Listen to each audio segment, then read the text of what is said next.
Good morning.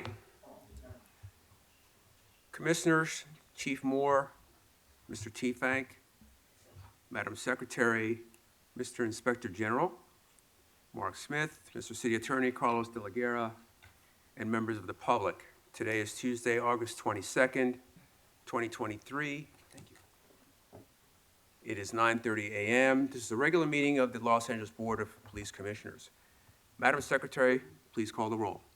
Good morning. Please let the record reflect that Commissioners Suthers, Shields, Briggs, and Sobroff are present, and we have a quorum. Mr. President? Thank you. We welcome everyone attending this morning. The Police Commission is committed to ensuring equal access to its meetings. It is requested that individuals who require the services of a translator contact the board secretary no later than the day preceding the meeting. Whenever possible, a translator will be provided.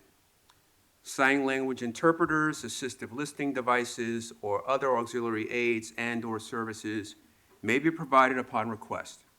To ensure availability, you are advised to make your request at least 72 hours prior to the meeting you wish to attend. All public comment will be heard during item number 2 on the agenda. We will dedicate a total of 45 minutes to public comment. Members of the public will have 1 minute per agenda item for a maximum of 2 minutes total. At the request of the speaker will be given an additional minute for general public comment for a maximum of 3 minutes total.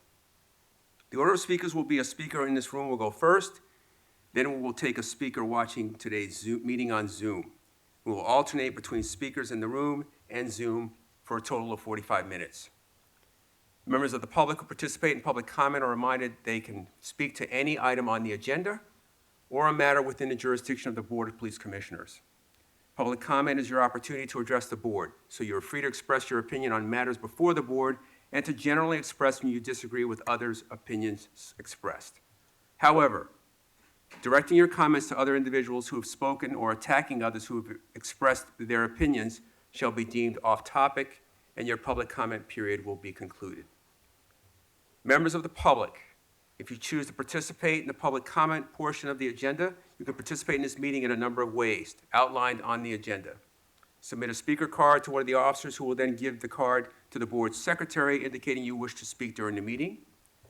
Submit written public comment in advance of the meeting to the email address policecommissioner@lapd.online. If you've logged into Zoom, raise your virtual hand, or you can call into a phone number listed on the agenda and press *9 if you want to speak on an agenda item. If you wish to just listen to the meeting, you can call into the phone numbers listed on the agenda that are designated for a call-in and listening. Message for those attending the meeting in person.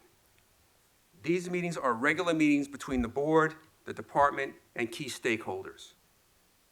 Meetings of the Board of Police Commissioners are open to the public. The state's Ralph M. Brown Act affords the public the opportunity to be present at the meetings, hear the presentations, and dialogue in real time and provide feedback via the public comment period.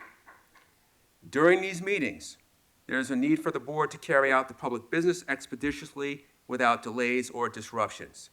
Members of the audience shall not engage in any conduct which causes an actual disruption of the meeting. Those attending in person are reminded that disruptive behavior will be cause for removal.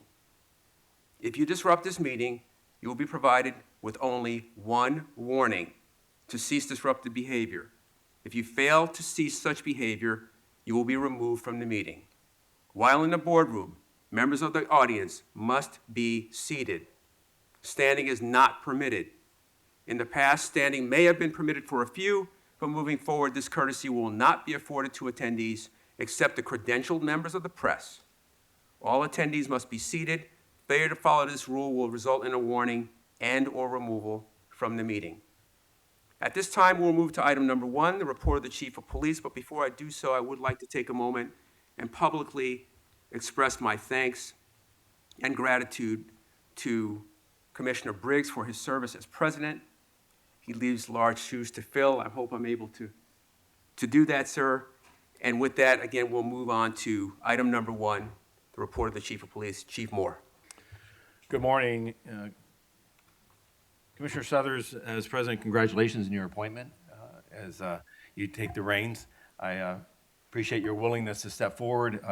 Last night I was at a public event with LAPD, the Chief of Police Forum for the Jewish community in the West Side, where I was joined by Commissioner Shields. I congratulate her there. I'll congratulate her now as well. Commissioner Shields, thank you for taking the Vice President's role on as you have.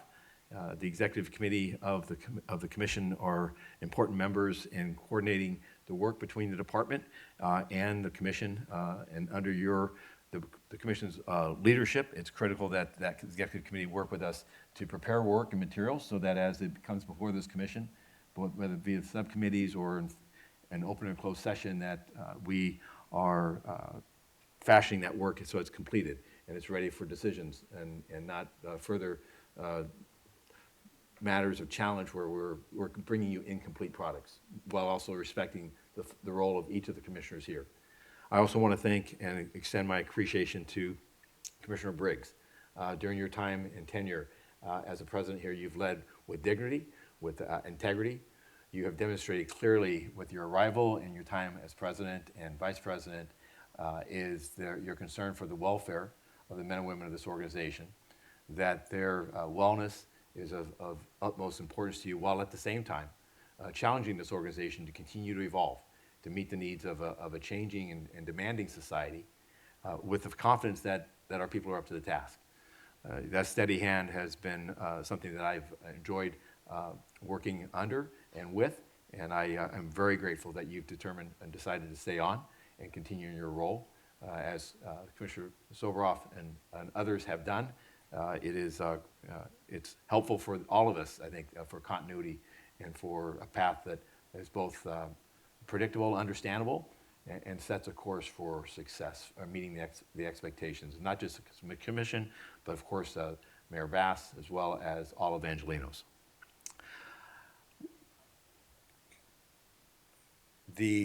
Welcome again, our Inspector General, as well as Mr. Tiefenk, our City Attorney. My remarks today will, in addition to my congratulations here, begin on a more somber note, and that is to announce the death of an active member of this organization this past Saturday morning. Hollenbeck Police Officer Mario Morales was an 11-year member of the department, and on Saturday morning, he was found deceased in his vehicle, a private vehicle in San Bernardino County. His exact cause of death has not been determined, and it will be part of an investigation by by the San Bernardino County Coroner's Office. We do not suspect foul play at this point. He is survived by a brother who is a detention officer with the department, as well as other family members. I joined in a message to the organization on Sunday, and I'll say here publicly, of condolences and sympathies, as well as our support of his colleagues both at Hollenbeck as well as friends and other members of the department who knew him. And as more information of this is needed or is available, we'll provide it. This is a second death of an officer in as many months that gives me trouble and concern for the well-being of our people. I had a conversation with just 2 days ago with Mayor Bass in discussing this unfortunate death, and she shared with me her concern, recognizing that as an agency, as a profession, this has been one of the most trying times in decades. And the emotional well-being and wellness of our people is both her and mine, and I know this commission's significant concern. And as well as public safety is a primary concern, we can't have public safety without our people feeling safe and feeling supported and feeling well and going about their job. I am encouraged by resources such as our behavioral science services, police psychologists that lead the country in more than 5 decades of the importance of having psychological services and support for the mental health and wellness of our people, as well as by our peer counselors, our clergy corps. Both of those have been significantly strengthened in these last years to ensure that they're well-trained and capable individuals to provide needed services and support outside of those offered by VSS. The path going forward is, though we are experiencing a crisis in our police psychologist ranks, we're down more than 50% of our staffing there due to retirements, and in candor, one of the largest appetites for mental health professionals in our history. and as such, they're being drawn away on part, not just by retirements, but by opportunities by other agencies. I do believe that this is an area that it benefits from some added attention to the wages, benefits, and working conditions, and I'm committed to bring forth ideas and suggestions. And as I spoke about this with the mayor, she also joined with me in understanding that a fully staffed resource of such importance is critical to our success moving forward. We had a couple of events this past weekend as I transitioned to significant events across the city, including this morning, where just before midnight, White Memorial Hospital, which is located here in the Hollenbeck area of Los Angeles, experienced a complete and total power failure, including emergency power. This is a six-story hospital that offers a full range of care, including ICU, and such had 241 patients at the time of this complete failure, including 28 that were critical or ICU patients. LAPD responded in response to support LA Fire to begin transportation. LA Fire, working with the county ambulance services, provided for the immediate care of those 28 critical care individuals, and I'm grateful that all of them were successfully transferred to nearby hospitals and are receiving needed care. The remaining patients have also been reshuffled, if you will, moved about the hospital to areas that are under power, that do have full services and are being cared for, and there is no immediate threat to any of them. LA Fire, as well as LAPD, and other city services, including Department of Water and Power, Building and Safety, are on scene to support White Memorial in reestablishing their power and reestablishing their ability to provide critical care, as well as ongoing care for those lesser demanding patients. The department is working with our city government in regards to this emergency response, and I expect to see, it is our estimation that power will be restored today, and we are identifying contingencies should that not be the case, to ensure that there is no further concern for the welfare of any of those patients that are there. Secondly, I'm sure it captured everyone's attention, was Hurricane Harvey, which then became a tropical storm, which came into Los Angeles, a historic event in any of our lifetime. And the preparedness for this anomaly, if you will, this potentially catastrophic event, began as the storm developed and as National Weather Service began providing projections that it would hit Southern California and could impact potentially Los Angeles Basin. With historic levels of rain, wind, and potential associated damages and instances of concern threatening life and property. I am proud of our work, working under the leadership of Carol Parks, who's the General Manager of Emergency Management Department, as well as Chief Crawley, Marty Adams from DWP, a number of others, professionals of various city departments, as we all as a city came together to activate our emergency operations plan.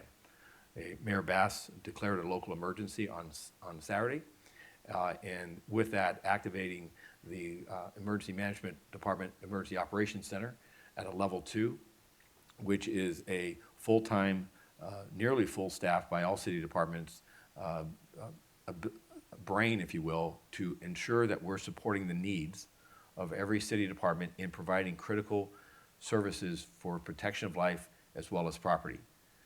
This is a well rehearsed and managed and trained organizational makeup of the city under the leadership of Mayor Bass. It is defined by emergency protocols that as I, as the chair of the Emergency Operations Committee, participated in. And what I'm very proud of is that the entire city stepped forward and took contingencies and provided strategies and resources that allowed the city to weather the storm without any deaths and with significant success in regards to mitigating property damage and other impacts of an unprecedented weather event. With this event, as it was a potential for a natural disaster impacting lives first, because of weather and those type of eventualities, Chief Crawley led that effort in a unified command. I am proud of the leadership team, Chief Labrada, Chief Choi, Chief Marino, all leaned in in respective roles of the Emergency Operations Center and Department Operations Center, and the hundreds of officers, rank and file, that came to work each day, as well as our civilian professionals, to continue to run this organization in support of the public safety was impressive. They all left homes and families that were similarly in position of wondering how strong this storm would be and what its catastrophic events could have on them personally, as well as the worry of traversing, many times substantial distances of uncertainty in regards to road conditions, of getting those members, those first responders, those emergency workers here, and then getting them back home. Again, we modified our uniform assignments. We did everything we could to support the needs of our people. I want to thank LA Police Protective League that also worked with us to meet any needs should there be, whether it be food or shelter. Fortunately, those needs weren't required as the severity of the storm, while downtown Los Angeles did get 3 inches of rain in a 24-hour period, which is historic for that. Other areas, including our upslopes, received as much as 7 inches of rain. The flooding and the disruptions were minimal. We did see historic flows in some of our river tributaries and so forth, but as we came out of it yesterday and provided the public information, what we saw was a very successful operation, and again, it's in part a significant part on the role and the availability and the willingness of our people to step forward when needed. Just one stat, so that in addition to the thousands of calls that we received weather-related, and the support of the evacuation centers that had not seen as many persons experiencing homelessness being sheltered, more than 250 at its height.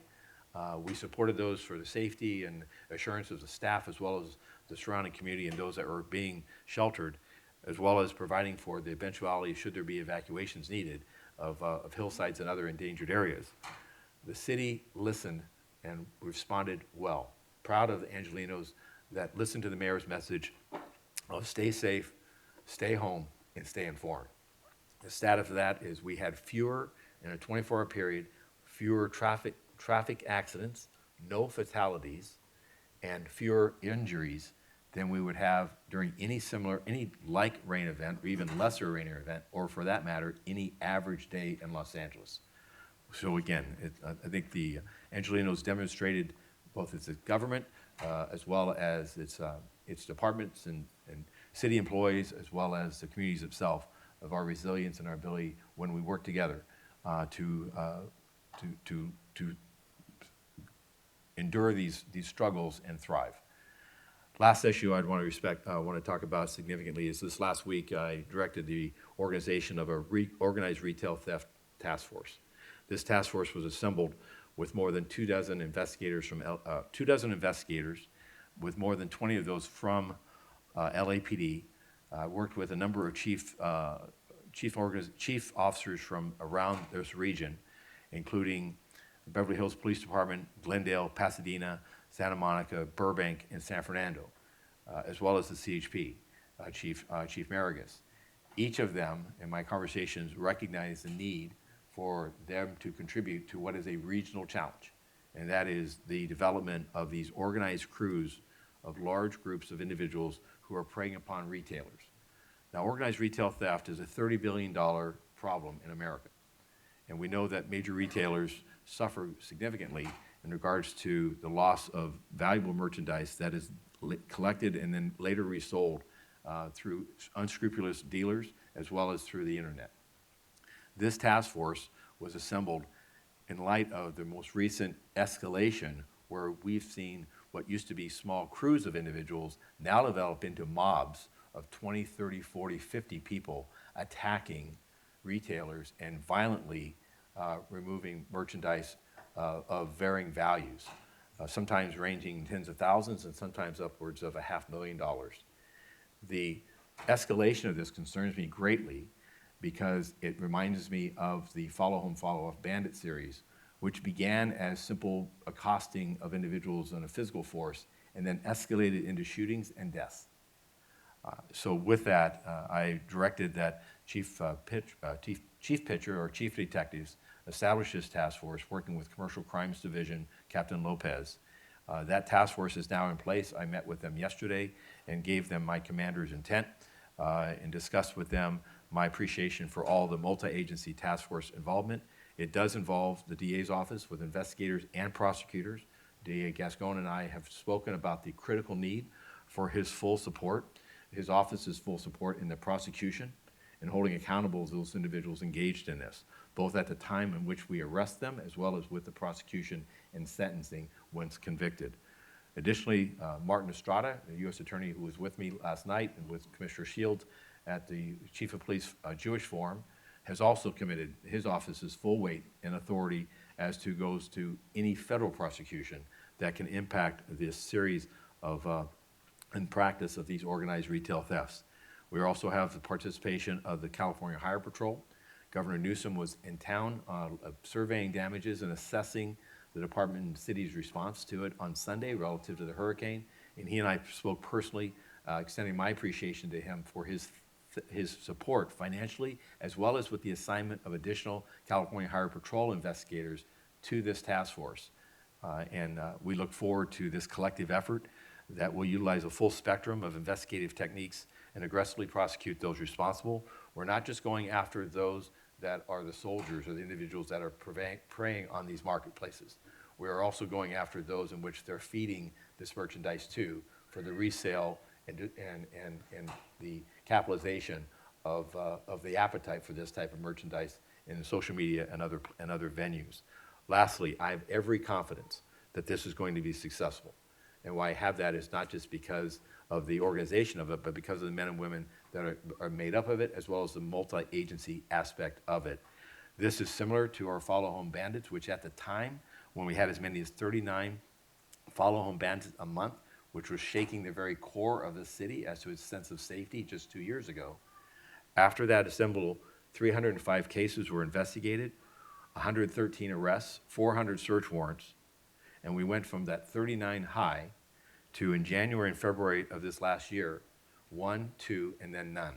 So I am convinced that we can demonstrate that this is, despite the critics and others who believe that this is a insurmountable problem and one that cannot be captured, I have every confidence that we can turn the tide and will.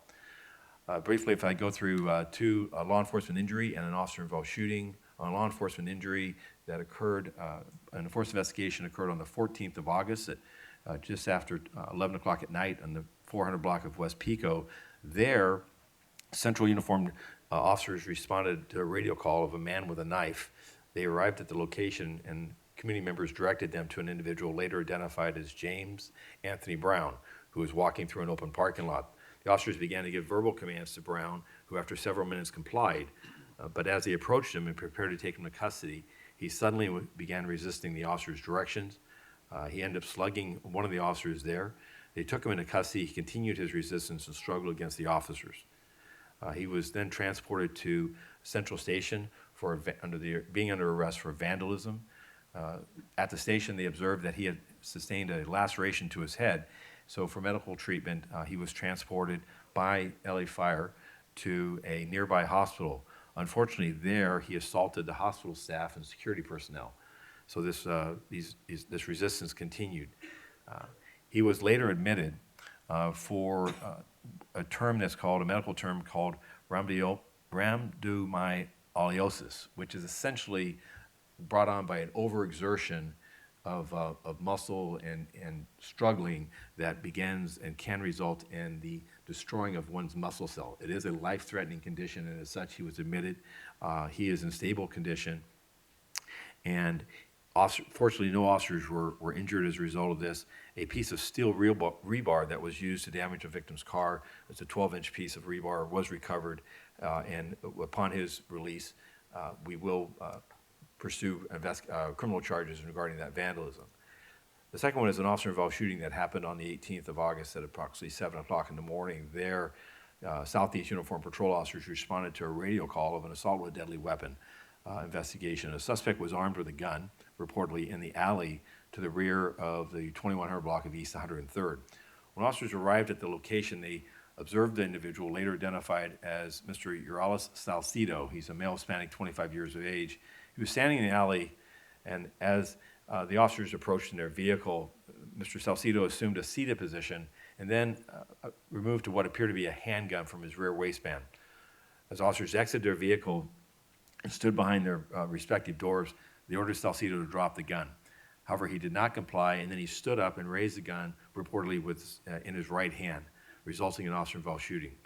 Mr. Salcido was struck by gunfire and taken into custody, as he attempted to flee from the officers on foot. He was transported by a rescue ambulance to a nearby hospital where he was listed in stable condition. He was treated, released, and later booked into custody.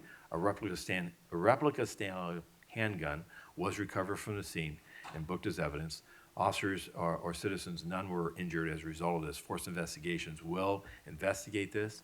With this officer-involved shooting, we have now had a total of 19 officer-involved shootings this year to date. Last year, that number was 25.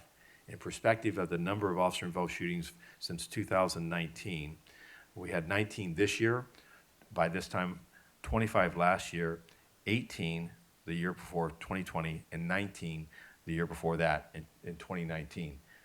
These numbers at this rate remain a challenge for us to continue to reduce as much as possible, but in perspective to the number of officer-involved shootings across our history and across the last 10, 20, 30 years, these are the lows, if you will. Our number of fatal officer-involved shootings stand at 10, and last year that number was 11. The four-year average is 9 at this time. In regards to our crime picture, we have a 7.9% reduction in violent crime. Our overall Part 1 crime is a reduction at 1.4%. Our homicide picture continues to be improving with a 24% reduction. That's 63 fewer homicides. We have a 7.9% reduction in violent crime. That's more than 1,600 fewer violent crimes. We have reductions in every area. A pressing concern, though, is we continue to lose ground in regards to our property crime. Property crime stands today at just under a 1% increase. The increase is particularly pronounced in personal thefts. 20% of our personal thefts are accounted for by retailers of Target, Nordstrom's, and the warehouse shoe stores.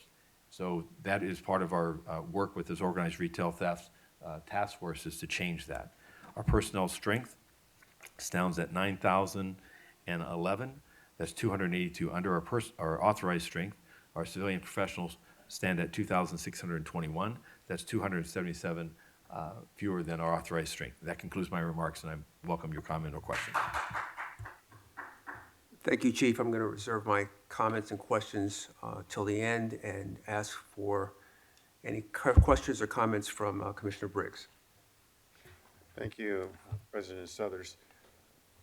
Chief, I want you to address for a moment the impact that the decrease in sworn personnel has had on the department's ability to meet some of the challenges with crime that has seemingly spiked in our city with regard to organized retail theft, property crimes, and what I see daily,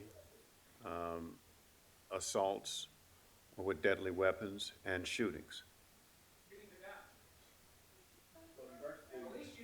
So in regards to our ability to respond, is being 1,000 fewer police officers limits our ability across the full spectrum of the type of the style and strategies of policing that we use, both in regards to public engagement, in regards to our visibility, in regards to our basic capability to respond to calls for service. When we look at our emergency response time, while we're still under a 7-minute for emergency calls, our response to urgent calls and routine calls, those response times are significantly lengthened, which undermines the public's confidence in policing, because as they call us, they're discouraged, because as we're waiting for our response, their frustration is, why is it taking the police so long to get here? Secondly, as we delay in those responses, we see instances that can escalate from matters that, if we're there or present earlier, either discourage or keep from happening at all. There are also critical investigations that that are being addressed by prioritizing, but many other investigations that could be pursued, lesser crimes, particularly in the area of property crime, that we do not have the sufficient resources in order to apply. A week does not go by in which a council member or other community leader is asking for additional police officers. Just this weekend, there was a community meeting in the Hollenbeck area following a series of murders in the Evergreen area of Hollenbeck, in that park, where tragically a 16-year-old boy was murdered as a result of an ongoing gang dispute, but back and forth between two groups. 6 individuals have been murdered in that area. And so while I take some comfort in seeing a reduction in homicides and a reduction in shooting violence compared to last year, violence in the city is still far too high. And gun violence is particularly still a problem. And our ability to be present in those parks, in those communities, and having a visibility of where we're not simply responding to it afterwards, but having presence there in advance, has been significantly compromised. It is our commitment to continue to face this challenge, to be innovative in strategies. I am grateful to Mayor Bass and to the City Council, which has provided us with the added resources, both on an overtime basis, as well as staffing, and in regards to the ability to attract and retain personnel, as well as to allow our personnel to work on an overtime basis.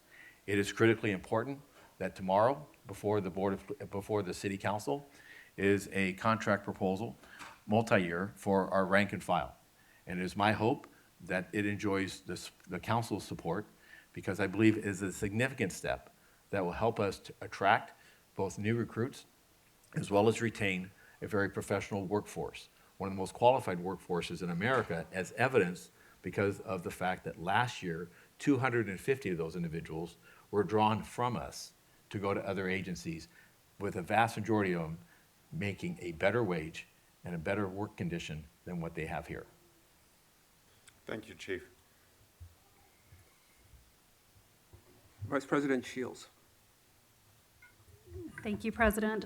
Thank you, Chief, for the report. And I want to take a minute just to commend the men and women of the department and your leadership, and also the mayor's leadership and other city leaders that helped with a steady hand get us through the tropical storm and really keeping Angelenos off the street. And want to commend the individuals who actually showed up to work because they had to. So thank you for that. Two things that you mentioned that give me great concern, both one about officer wellness, and want to know what other things can the department do to improve the emotional well-being of officers, because as you stated, officers who are not well have a difficult time keeping the department and the city safe. And one additional thing, it seems like there's been a rise in the use of either replica or imitation firearms by individuals, and is there any steps being taken to identify where these items are coming from to try to stem those? Yeah, at this, so let me handle the matter in regards to employee wellness. Our strategies are multifaceted. It is prevention as well as intervention, as well as care and support in the aftermath of whether it be a mental health crisis or otherwise. In regards to our prevention areas, for instance, on September is Mental Health Awareness Month, suicide prevention, and the department, under the leadership of Dr. Dorian, our chief psychologist, is hosting our annual suicide prevention and mental health wellness 5K walk. It will gather hundreds of personnel from, as well as their families, from throughout LAPD to recognize the challenges of mental health crisis in America, as well as that impacts policing as well, and this department, and the services that are available, as well as an effort to destigmatize the fact that when experiencing such a crisis, that the strength is to reach out and to work with resources that can help you and your family through such ordeals. Additionally, we have strengthened our peer counseling and our clergy corps, providing them with dedicated training opportunities that provide them with guidance and instruction as to how to go about their work in the most productive way, and supporting people who reach out to them for such care and support. The other matters is what we work with our league representatives through collective bargaining so that if an individual does not wish to have individual services by BSS and by psychologists for concerns of a stigma or that there would be some breach of confidentiality, the health plans also provide for mental health services and support for those individuals as well as their family.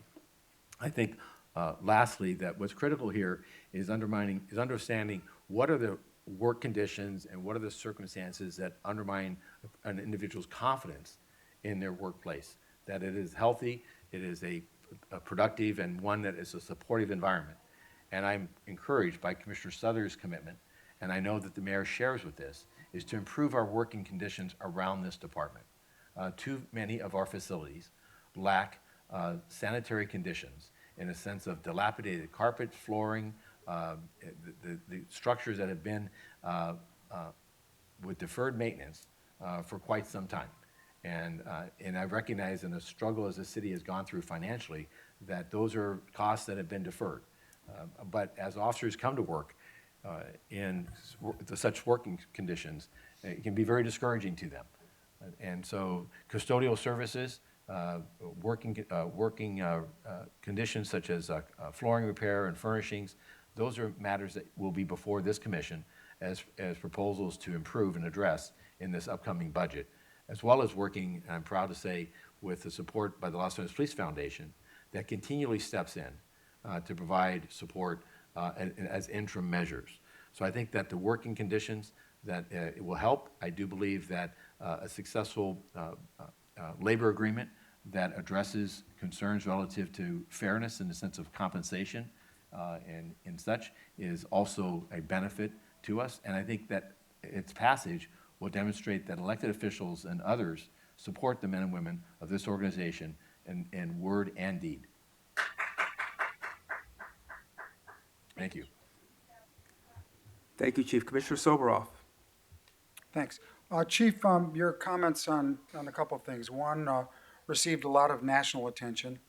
That is a woman who was outside her store was flying a pride flag and was murdered because of that. And number two, something that didn't really receive that kind of attention, but recently in Pico Robertson, 5 restaurants, all of them Jewish restaurants, were vandalized, hate symbols, removal of religious, just restaurants. There's no money, no food in there,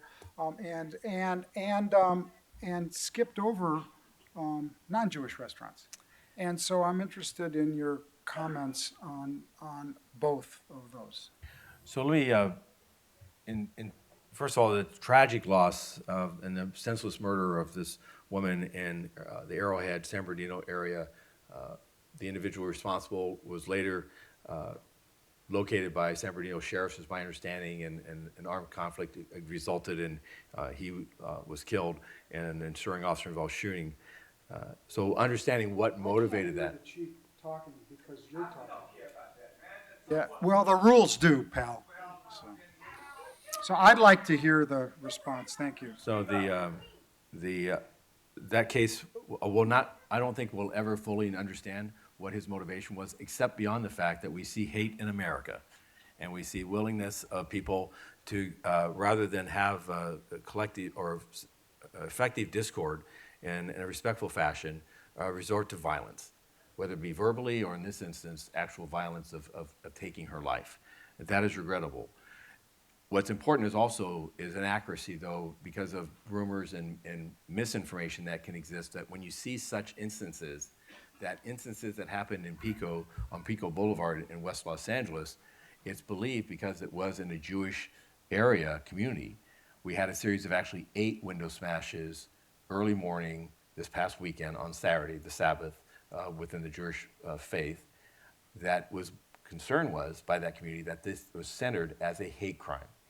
Our investigation, however, has determined that those locations were not hate crime motivated, meaning that the rumors of religious symbols being taken, vandalism with with hate remarks or symbols being displayed did not occur.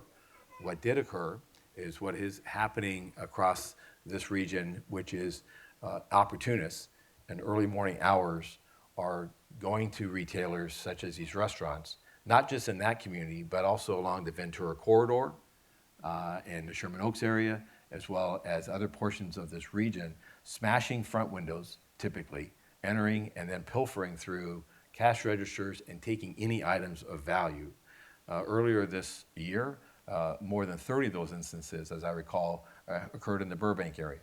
There had been arrests of individuals that had been involved in these, but the challenge still remains. Our efforts is to work with retailers to understand where these are occurring, to ensure that they are keeping valuables and protecting those in successful in places that can be secured, that if they have a cash register, they leave the drawer open so someone can see that there's nothing there, that they not leave any valuables such as change or monies in those spots, that they use CCTV cameras and they have other security systems that effectively allow us to capture the individuals that are involved in this and also notify us so that we can respond in the hopes of identifying those responsible. But to be clear, the cases that occurred there, while I was brought to my attention, actually Mayor Bass and I spoke about them because she was concerned about them just yesterday. We addressed those rumors that it was motivated by anti-Semitic intentions, but instead it turns out to be an unfortunate circumstance of simple opportunists. Thank you, sir. Thank you, Chief. And I'd just like to say again, my condolences to the recent death of the officer, and just echo the comments of Vice President Shields as it relates to officer wellness. And certainly, we've got to do something about people willing to come forward and let people know they need help. I did have one question. I appreciate your comments regarding the recent efforts of the Organized Theft to Retail Crimes Task Force. I did want to know, are we making any progress on the taco truck and street vendor robberies that now have started to increase? Yes, in fact, there was a series of those that happened overnight. I believe it was, I think Wednesday night or Thursday night, and through the work of Rampart area detectives as well as, I believe, robbery homicide, the individuals responsible, portions of them were identified, and two of them were arrested. So the effort here, and this was something that, again, we want to make sure the public understands. The task for organized retail theft is not to the detriment of these other organized crews or practices of people preying upon retailers or the vendors such as these taco trucks and so forth. Anytime we see those types of patterns or hits, we will muster our resources to focus because we recognize the vast majority of crime, including violent crime, is committed by a relatively small number of people. And so when we start seeing a series or a pattern, that is where we draw additional attention and resources, because not just to prevent further occasions, but to hold those accountable. Thank you, Chief. So we'll move on to public comment. I'm just going to remind people in the room that if you've completed your speaker card, we're asking you to sit down. And Madam Secretary, if you would call the first speaker. The first speaker, Mistress Mega Karen.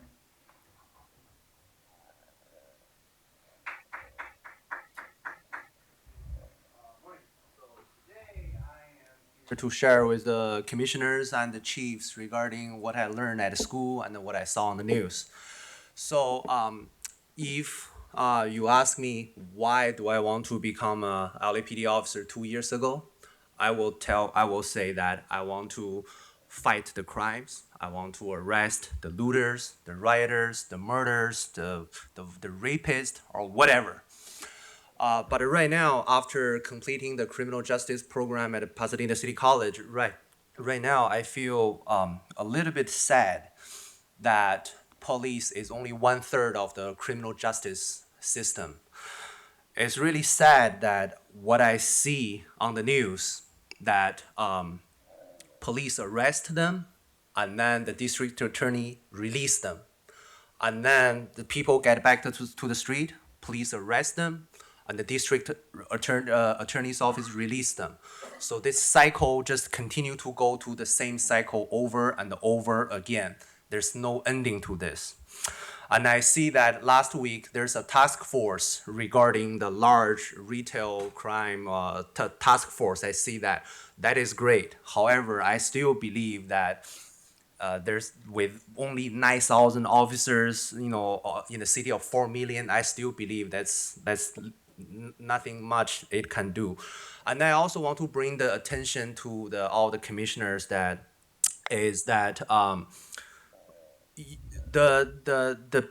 the large retail theft event, smash and rob in the major luxury store, those are the ones who get to the news, get to your attention. But while I was reading Metro, I literally witnessed something. For example, a teenager having a skateboard literally rob your wallet and then immediately they're gone. The victim does not even call the police because they know the LAPD taking 30 minutes to arrive, and then by the time the LAPD arrived, the criminal already long gone already.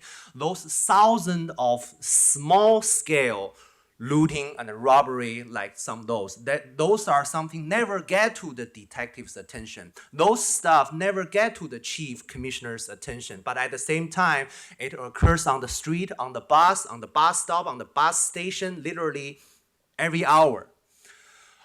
So at the same time, this task force targeting large retail theft.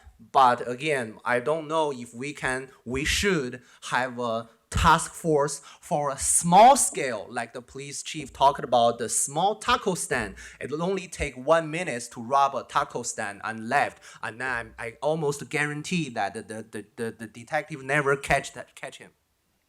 Next, we have Angelina. All items, please. Okay, 3 minutes. As I say, every time we need more police, not less. The Foothill Division's front desk, a lot of times nobody is answering, and I hear this from a lot of community members. So can we get extra officers there to man that desk? We know that the officer morale is down. There's more officers retiring than joining, and the officers are the best recruiters to recruit more officers, but they're not recommending the profession even to their own children, sadly. Chief Moore should reverse his decisions to increase the morale, such as taking or banning the blue line flag, taking a knee with BLM, and the vaccine mandate. LA City Council should also give an apology. The Council File 20-0692, they should reverse it. The whole defunding police and calling them racist and wanting to dismantle the system. The housing incentive isn't enough if officers don't feel like City Council has their back, and especially the command staff, including Chief Moore, doesn't have their backs. We still see that Monica Rodriguez has control over command staff. I heard she was ordering high-ranking LAPD to go to certain national night outs and ordered certain high-ranking LAPD not to go to certain national night outs, including her own. Why does she have that much power over you guys? Why is she even at a national night out when she was one of the movers for the defund police and voted to defund? Our Foothill captain has been on vacation for a while and missed national night out. It would have been good for him to connect with the community since this was his first opportunity since he moved to Foothill. The new bylaws were given to Foothill CPAB without any input from the CPAB members. We're told these are the new bylaws, but we feel like we're being singled out because other CPABs in the Valley Bureau are not experiencing this. CPAB is Community Police Advisory Board, not Police Advisory Board. We feel like we're being silenced. Previously, there was a template and CPAB could tailor the bylaws to fit the needs and input of our specific community and division. Neighborhood councils are similar where they have their own unique bylaws to match their community since Los Angeles is so large and not all communities are the same. We asked the Foothill captains for a list of the CPAB members, and there are about 1/3 of the members that the longtime members have never heard of or seen before. We hope no one is stacking the deck to weaken our voice. Also on that list, we noticed that the start dates are wrong. One member, he joined in 2016 and it says he joined in 2020. And another member says she joined in 2016, but she was actually a charter member and joined in 1993. So something is really wrong and fishy going on at Foothill Division, especially with CPAB and these new bylaws. We hope the commission can look into this, please. And all the parents out there, be safe as you're marching today from City Council to LAUSD building to protect your children. Thank you so much. God bless you. The next speaker is Jonathan Foster.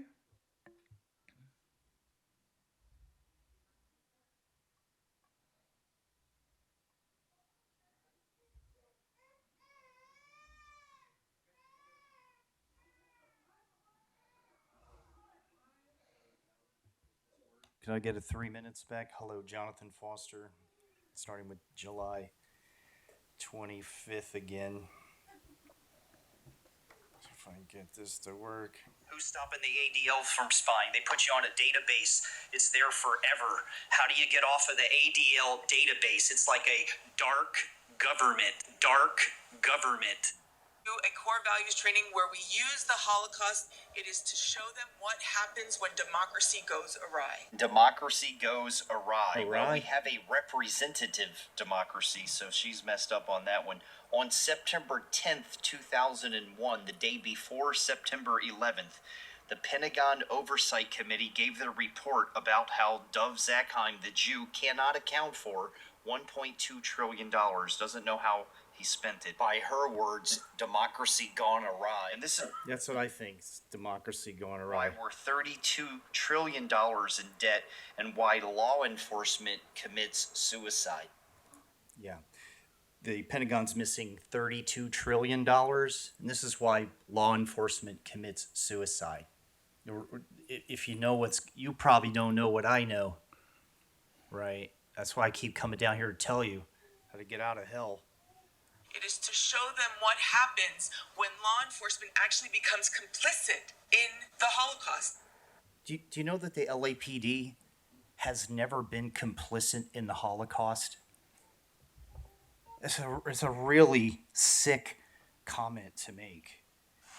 Who we are, because most people don't know the Jewish community. Diverse, they don't know how multiracial, they do not know who we are. This is a big fucking day. This is a big fucking day. Yeah, that's a Jew.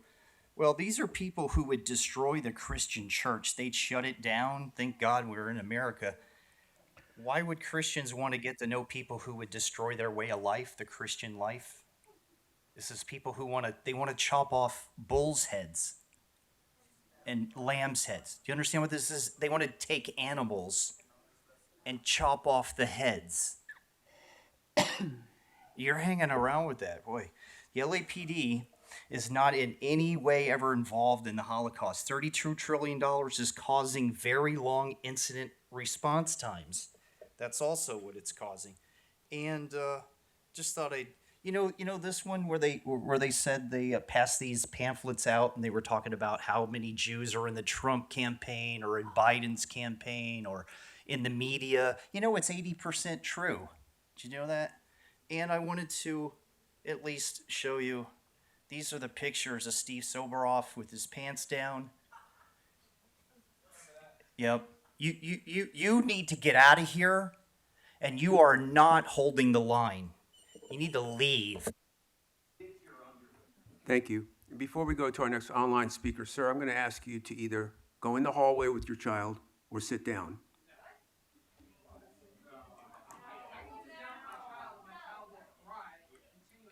You may stay in here and sit, or you may go in the hallway and stand.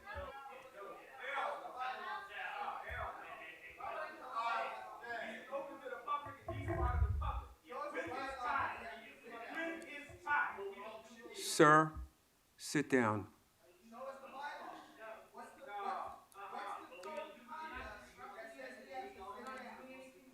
There is a copy of the rules in the rear of the room if you'd like to read them. The rules do state you have to be seated.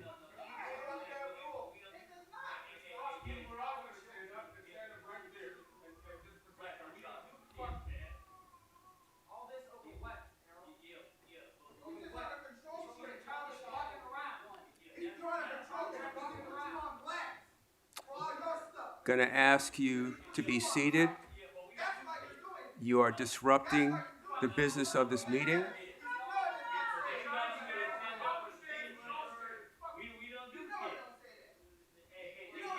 You are disrupting this meeting. This is your first and only warning that you're disrupting this meeting.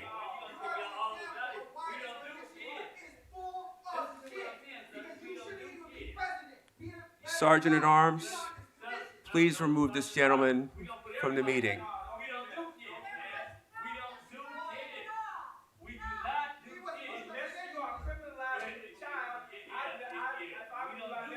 I'm asking him to sit down.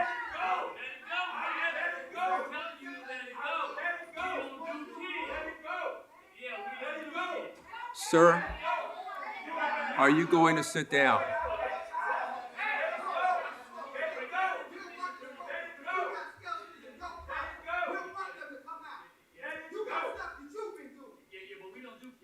Sir, this is very simple. You can sit, we can conduct the meeting.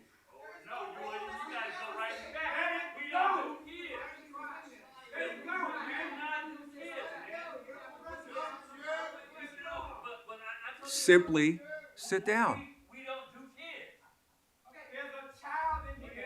And he is welcome to be,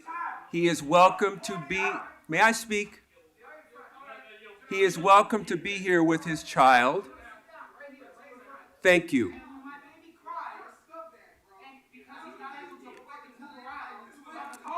Thank you.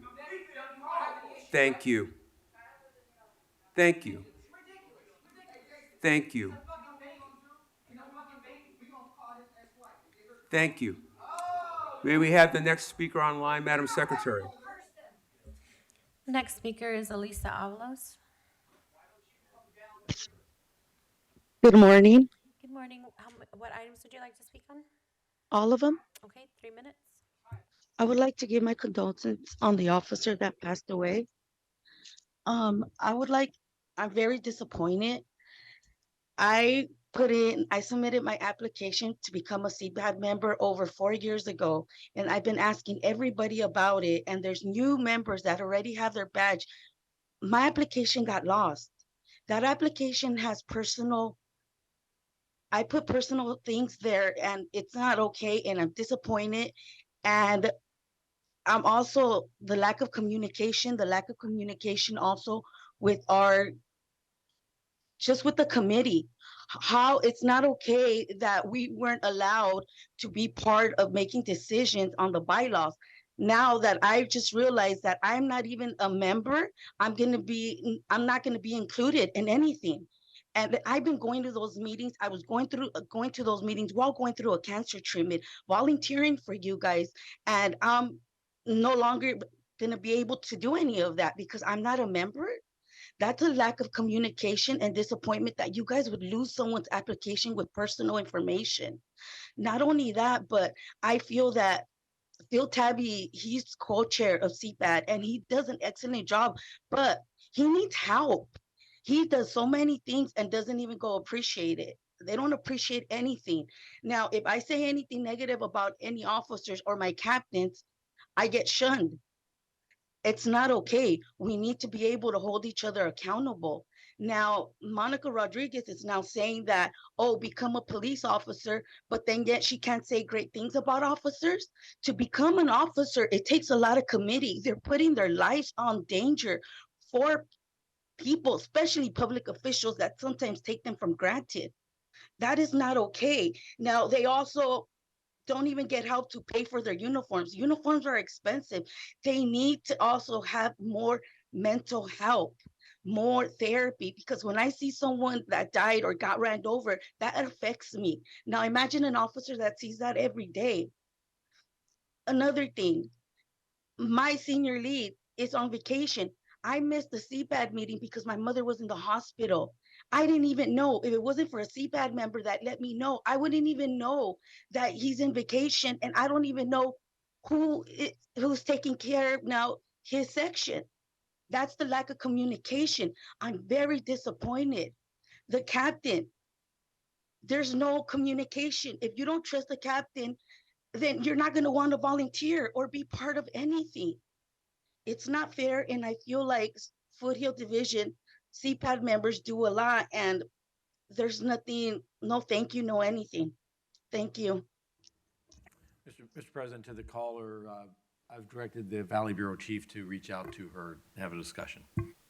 Thank you. Madam Secretary, next speaker. The next speaker is the Red Chief Hunt.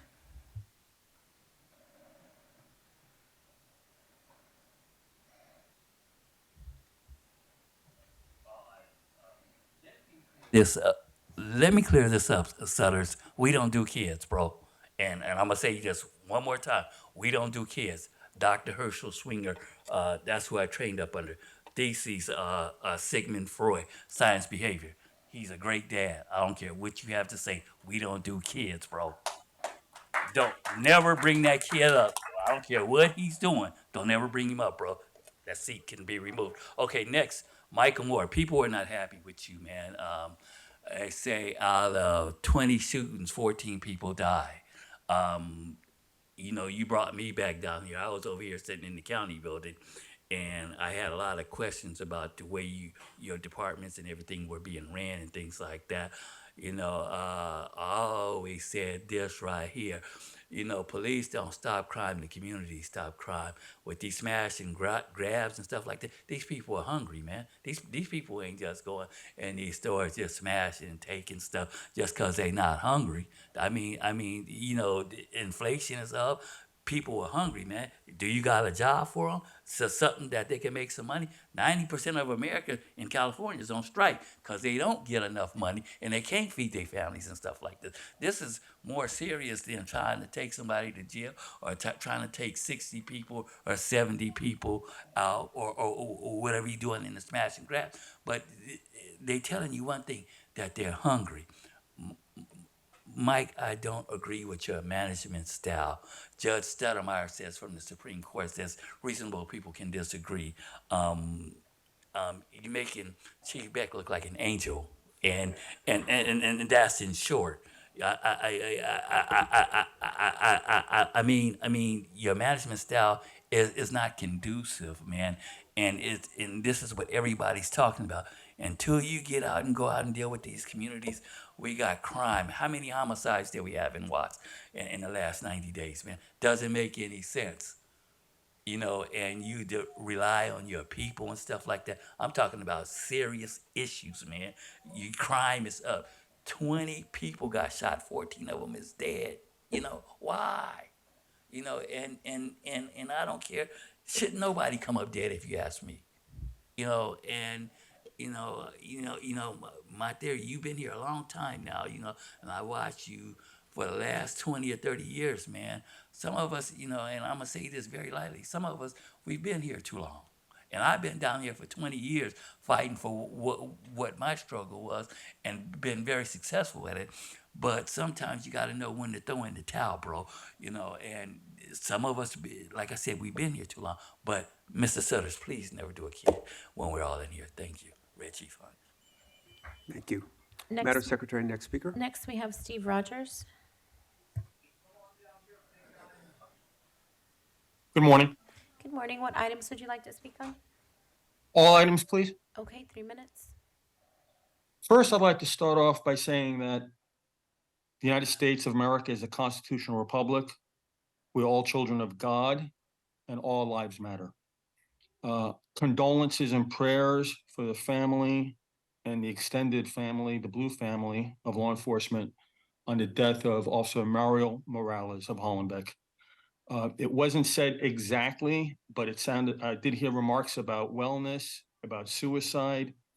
And I want to also congratulate President Suthers and Vice President Shields. Now, Vice President Shields brought up the issue of wellness, and I know that's an important issue.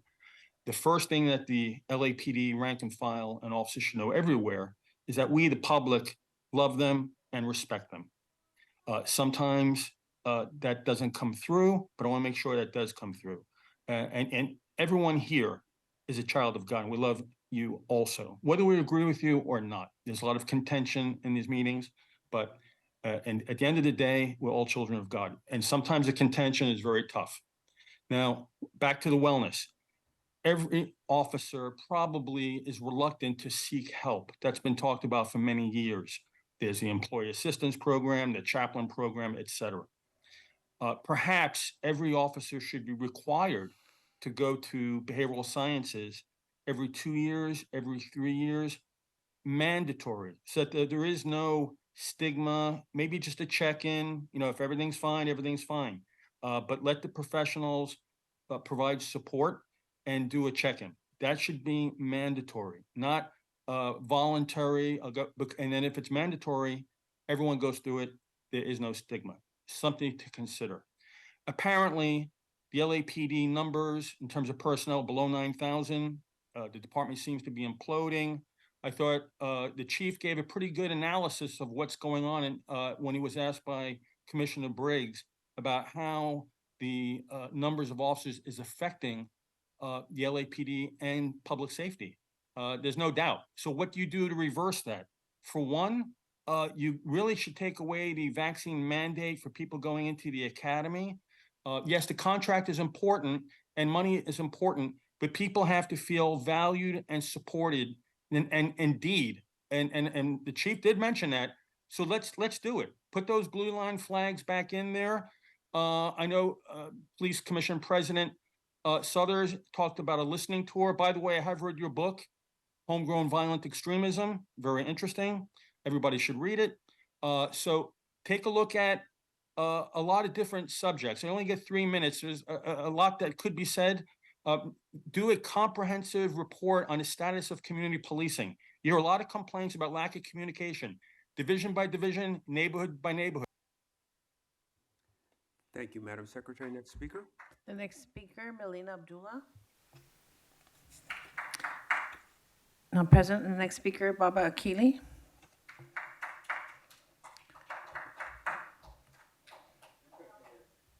Y'all put the Baba on there. My name's Keely, and I'm with Black Lives Matters Los Angeles and Black Lives Matters Grassroots. And I have been coming here now for over 6 years. I've been arrested here twice. I've gone through a 10-day trial, and the conditions still stay the same. I've been banned from here for a year, but the conditions still stay the same. The conditions of one, you're not listening or responding to the people who come here. We come here every week. And I've been coming almost every week. Yet the public, and it has been with the same message, stop police violence. You all act like we don't show up at all. And you respond to us in the same way. You've tried to contain us, control us, and confine us. And yet we resist and we keep coming here because our voices have to be heard. And this 45 minutes of presentation that you all provide for us is an effort at a dictatorial society. We live in a hammer-based society where everybody, these people in particular, are hammers and they're looking for nails. And you all support that. 20 killings, and nobody says a thing. 20 killings, and nobody says, isn't that too much? 20 killings, wait a minute. 20 killings, is there something else we can do? 20 killings, is that the kind of society we want to live in? If we want to live in a hammer-based society where we're looking for nails, then yes. But if we're looking for a society with justice and human rights, then no. And so many of us have shown up here for week after week to make our testimony and share with you not just our feelings, but our understanding. And more importantly, this space is a public space. This space, and you all go off and have your, when you have to, you all go off and do that, but this is public space.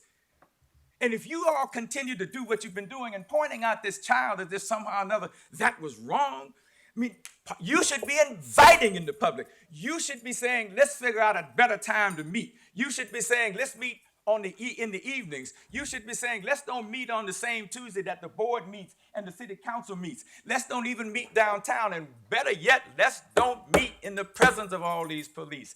Anyway, we come here now and we will continue to come. You talked about accountability.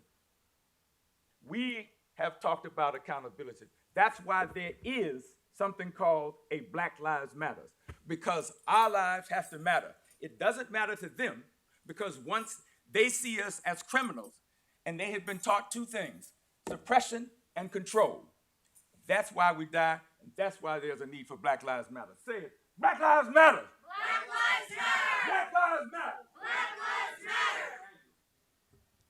Thank you. All right. Madam Secretary, next speaker. Next, we have Philip Tabby. All items, please. Okay, 3 minutes.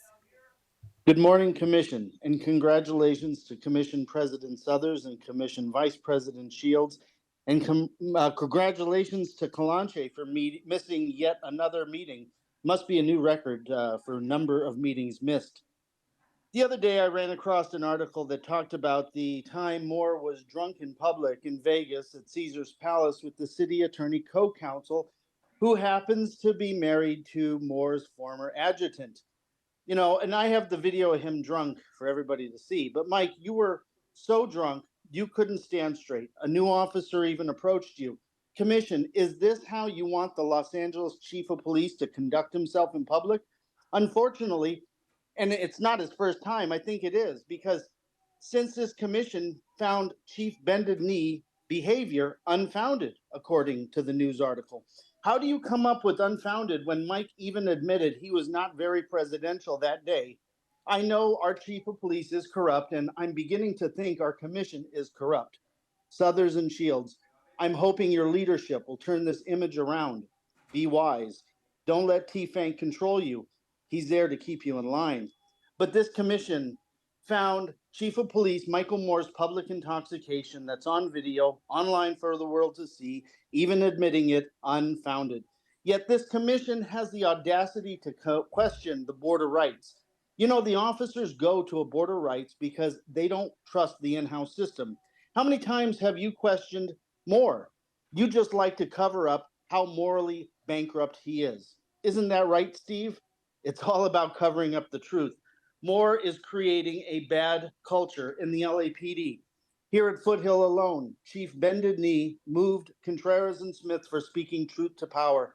But Smith was allegedly moved for saying to a gang officer, "Why are you looking at me funny? Do you think I smashed your honey?" You know, not one curse word was used. Yet, hands-on Lozano, and it's not because of his work ethic, is on camera at a CPAB meeting, driving a city vehicle in uniform, cursing the F word out his window at other drivers. Hands-on Lozano has argued with community members and made one of our real CPAB members cry. How dare he do that? Recently, our CPAB was given new bylaws with zero CPAB input. We met with Lozano, but he has refused to answer any questions and leaves our emails unanswered, unless we pressure Foothill Command staff for answers. Lozano is the worst captain we have ever had at Foothill. I've been around here before most of you became cops, and I'm going to be here when you're gone. This is our community, and it's time you listen to the people. Replace Lozano, fire Chief Moore, and God bless the LAPD. The next speaker is Hamid Khan.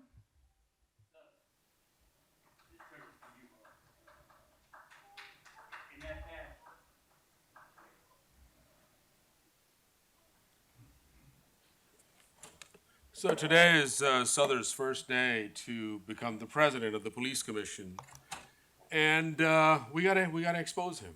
You know, his claim to fame around countering violent extremism, the DHS program, and going back to almost 2005, 2006, when Mike Downing, who used to be the deputy chief of counterterrorism, made this presentation in front of U.S. Senate and in Congress, and obviously then Souther's in that mold as part of the FBI. So countering violent extremism was a program that was developed by the Homeland Security to directly target young Muslim people. It turned into massive amount of racial profiling, massive amount of breaking down of the families. Then the UK picked up and started Operation Prevent, which really kind of messed up a whole lot of families in England as well. And then Souther's went on and, you know, just became an academic, supposedly, and now at USC. And now we see these programs like targeted violence and terrorism prevention programs that the city got. And of course, we fought the big CVE grant against the city in 2018, which was then the teachers rose up in Los Angeles, and it was Garcetti finally backed off. But then they reshaped it as this TVTP and this other program called PATH, providing alternatives to hinder extremism. So what we got to do is very systematically expose them. Expose him with the harm that has been caused to the community. Expose him with the level of snitching that has happened in the communities, expose him with the level of families that have been destroyed as a result of his leadership and him providing this bogus intellectual framework. And we will do that because the Stop LAPD Spying Coalition has a full-on program for the fight against the war on youth. And if we thought gang injunctions were bad, this is way more fucked up than we knew. And I kind of quickly browsed through this rules that Southers was calling out. And it looks like this little package, just picked it up and quickly glanced through it. So, this is the whole rule book, as it would be, is about how, as Akili was saying, that how the public will be policed, how the public will be silenced, how the public will be contained, and how the public will be harassed and intimidated. Nowhere does it speak about, and it's about the rules of the Los Angeles Board of Police Commissioners, right? So it doesn't say just about the meeting. It doesn't talk about that how does it uphold the trust of the people of Los Angeles as supposedly a civilian body, because in the public domain, they are supposedly the representatives. But in essence, they are here to protect the violence workers, to cajole them, to reward them, and to enrich them. And every Tuesday, it's interesting, I was looking at that, to reaffirm, and I think it should say that, to reaffirm the rights of violence workers and to give them full reign and license to cause extreme harm in our communities, to kill and maim and traumatize. Function, we remain coming here, just as we expose predictive policing, just as we expose data-driven policing, we will expose this bullshit about countering violent extremism and the false bullshit that we see constantly. Madam Secretary, next speaker. Next, we have T. Hello. Hi, what items would you like to speak on? All of them, please. Okay, 3 minutes.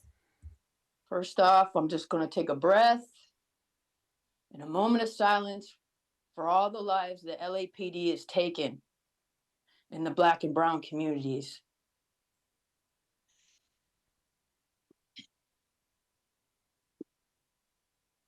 Okay, the chief's report.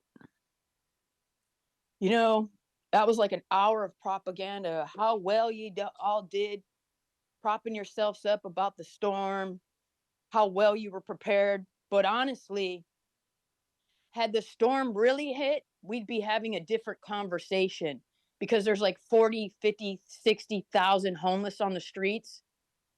So we would have been having a real different conversation if that storm really hit, and there really would have been loss of lives, because y'all really aren't prepared for something of that magnitude.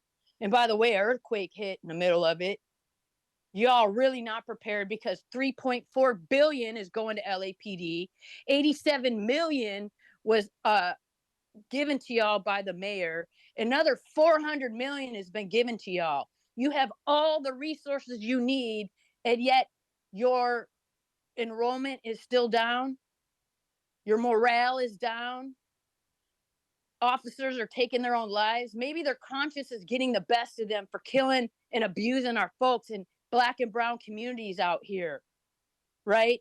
You're destroying Black and brown families every day out here, and no officers continue to be held accountable.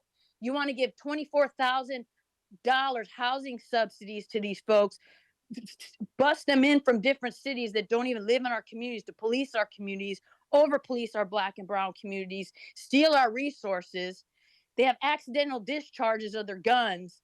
Y'all don't know a replica from a phone, from a lighter, from a pole, from anything.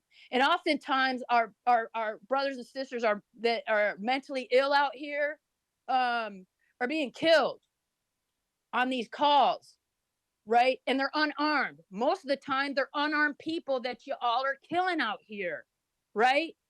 Unarmed. And all the training, all the money in the world cannot reform this evil. It has to be dismantled. We have to envision something else, and that's community safety. We keep us safe, right? Police don't keep us safe.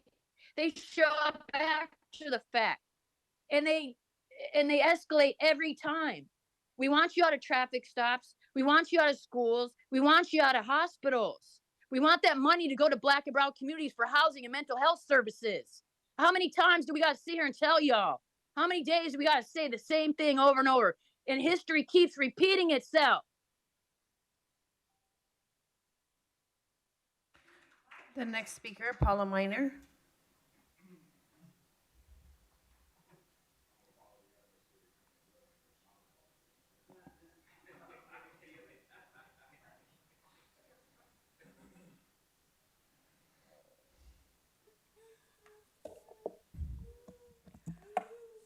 First of all, I want to say, as a member of Black Lives Matter, my name is Paula Minor, and I've been coming to police commission meetings since 2014.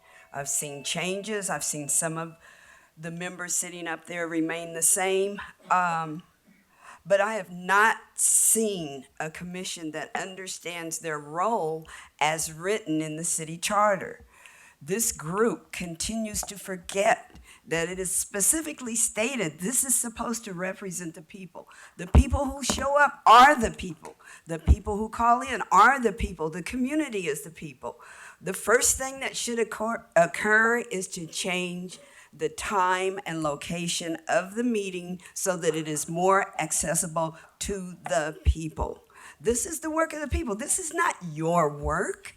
You know, you guys are appointed by politicians. Politicians are elected by the people, okay? This is not a job that you guys are not paid. You're civilian volunteers, okay?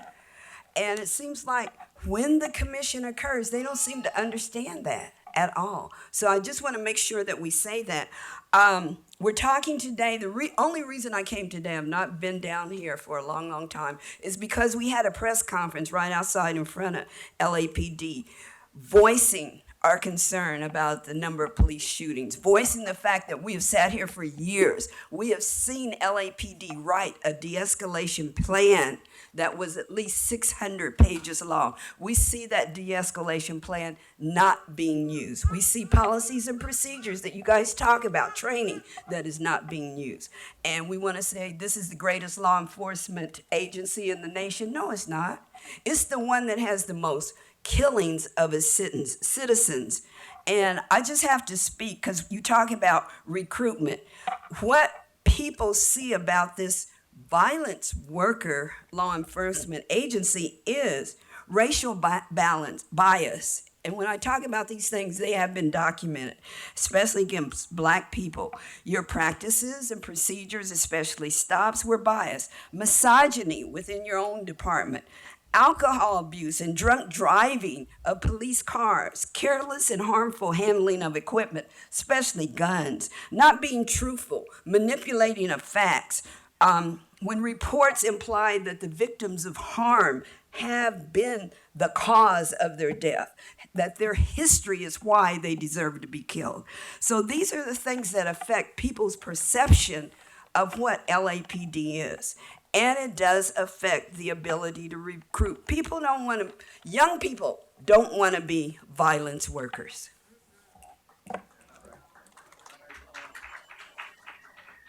Next, we have Norma.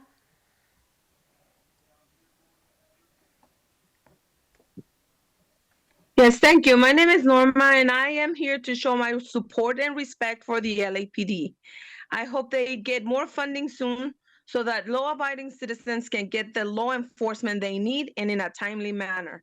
I'm here representing all the law-abiding citizens who cannot attend these meetings because they are at work.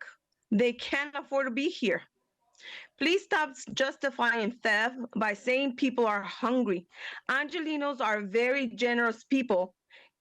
If you are hungry, all you need to do is ask. I support all the items requesting approval of donations. Funds are so much needed, and I am glad there are organizations providing those funds. I truly appreciate your keeping order at the meetings.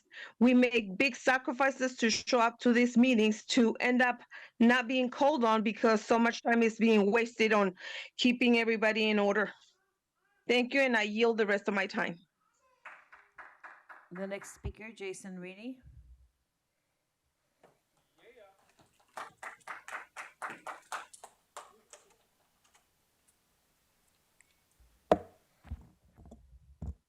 All right, so Arrow Southers, in your newest role for the oppressor, you will run around as if you are the spokesman for the most wretched among the oppressed. and nothing could be further from the truth. Week after week, you hear from a litany of people that have witnessed, experienced, and understand the full lengths of LAPD's violence, harm, and dehumanization. Black skin, white mask. You parade around telling people you're one of the country's foremost experts on white supremacist extremism, and here you have become the anointed leader of the biggest contingent of white supremacy in the city, the LAPD. You officially released the name of Billy Stribling, the latest victim of Shootin' Newton. I'm not sure why it took over a month after killing him to do so. You also released the body-worn video of this shooting. And here you have Diego Bracamontes, who murdered Oscar Leon Sanchez in January, giving no command to Billy to drop his knife. Billy didn't charge the officers. He was in distress, and Diego's first instinct was to shoot, as he did with Oscar Leon Sanchez. He was given the green light to kill people after this department unleashed him after Oscar. Same happened with Michael Meadows. Your pigs killed him. There was no direction given, nothing. 4D, you have renamed a section of your manual for use of less lethal control devices to use of intermediate force options. It's part of this constant war of language. It's an officer-involved shooting. It's not a killing or a murder. It's a peace officer, not a police officer. Anyone you shoot is a suspect, not a victim. It's a rebrand and reform, and that's how a violent and racist institution like yours has survived. 4A, the LAPD's 2022 Annual Comprehensive Technology Report, where you list what the ALPR data shall be retained, accessed, and used for. It includes situational awareness operations and quote-unquote responses to cognizable threats to public safety. How often is that part of the policy abused? How often are you surveilling anyone with an opinion counter to this department? And what was the least surprising aspect of this report, you have a section that reads, identified concerns and proposed mitigations. There were no concerns identified. Perhaps if you allowed public comment after the presentation, community members would present those concerns. And the fact that you have a report back on this surveillance equipment and there is, again, no concerns identified is absolute bullshit. Errol, I'll close with one of your favorite quotes. Without data, you're just another person with an opinion. And the data, time after time, shows the rampant abuses of this department and the long history of LAPD preying on black and brown bodies. And finally, this is a child, all right? He doesn't like to sit still. He's 14 months old. He likes to move around. You should at least, at a minimum, respect the fact that a kid wants to move around. I'm sure your kids, your grandkids like to move around. And the fact that you have this Thank you. at Tuesday at 10:30 a.m. Madam Secretary, next speaker. Maybe if you asked it in a different place, I wouldn't have to Next, we have sky pads. bring my child to these meetings in order to Madam Secretary, next speaker. So, Errol, why are you targeting my child? Sky pads, you're on. I wasn't disrupting. He wasn't causing any type of disruption himself. He's just running around like a little child does. And you come after a baby. What does that say about you, Errol?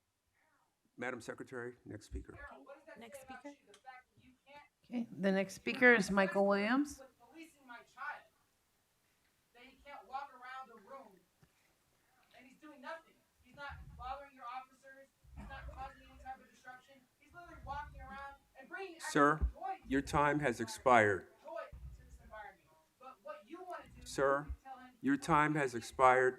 You are disrupting this meeting. am I? I think You'll be given one and only one warning to cease disrupting this meeting. again, you shouldn't be able to do that type of shit. It's absolute bullshit that you can't fucking let a child The next speaker, please, Michael Williams. run around the room.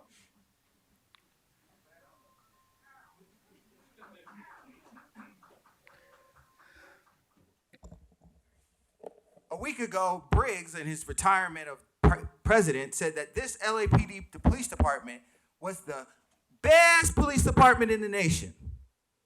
Also said that Chief Moore had a hard job because he gets criticism, and that's tough.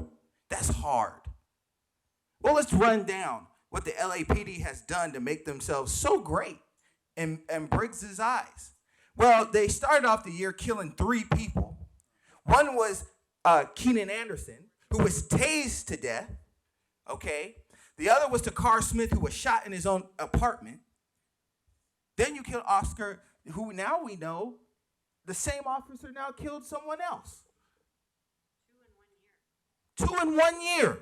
This is the greatest department in the city, in the nation. This is the greatest department in the nation we're talking about. Okay, y'all don't care about that. I know you don't care about the people that y'all kill. So let's talk about your own officers. What's happening to them? Well, last year, a $4 million settlement was granted by a jury for a police captain who had her picture taken, digitally altered, put on a naked woman, and sent around the department. Your officers did that. Decided that they were going to send a fake picture of a captain around your department. That's under this idiot's watch. But this is the best police department in the nation, Briggs. Let's talk about now. In March, there was a lawsuit filed again by another female officer, a different one, who claims that when she reported memes, sexist memes, that her fellow officers were sharing around the department, when she reported it, those officers then returned and then started harassing her online. When she went to a higher up and tried to report that, she was met with almost being suspended and they tried to get her fired. But this is the best department in the nation, Briggs. The best department in the nation. This is why we keep coming here. Because you guys snitch on yourselves. You guys make yourselves look stupid. Constantly. Because you don't know how to just say the truth. That this department is disgusting. This department is deplorable. It's filled with morally reprehensible individuals. And it needs to be called. Because if this is the best department in the nation, I got a couple of words for that. Abolish the police. Madam Secretary, we have one additional online speaker, and we have 2 people I'm going to take. I'm going to extend the public comment to take the online speaker and to take 2 additional people in the room. Sir, your time has expired. Your time has expired. Madam Secretary, next speaker, please. Javier Hermosillo. Good morning. I'll wait until you maintain order.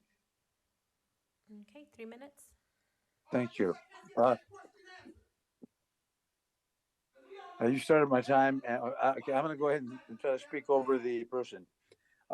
Chief, I've heard 2 references today to CPAPs, problems with CPAPs. The Foothill Division is a long-standing problem. It's complicated, and so on and so on.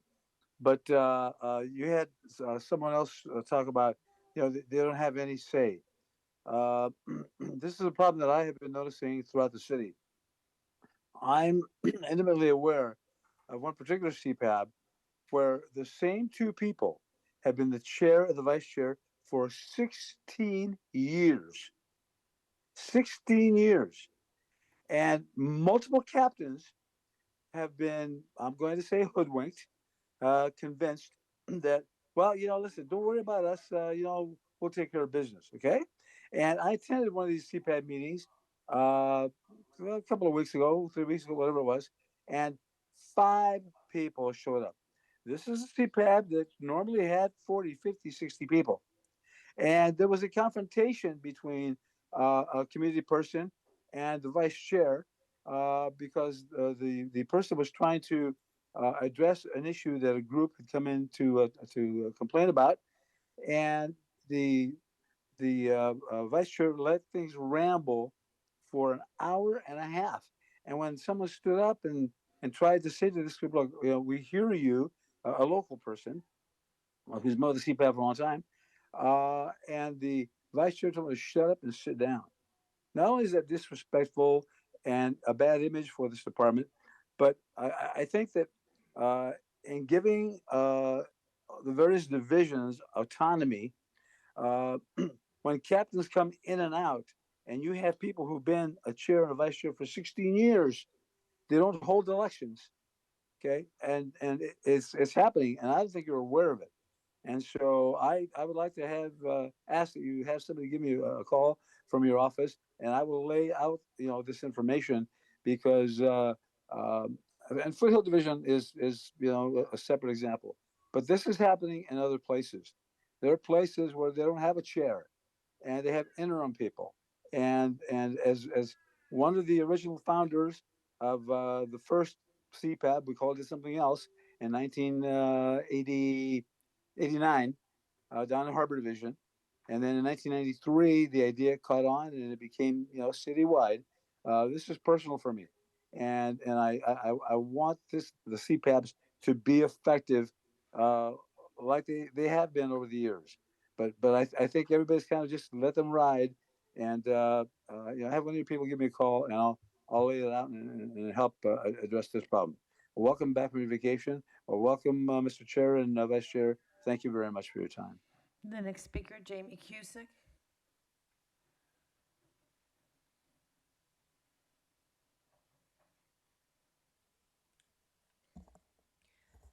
Chief Moore, fuck you for trying to brag about your fucking suicide awareness 5K walk. What you didn't mention comes with a price tag of $15,000.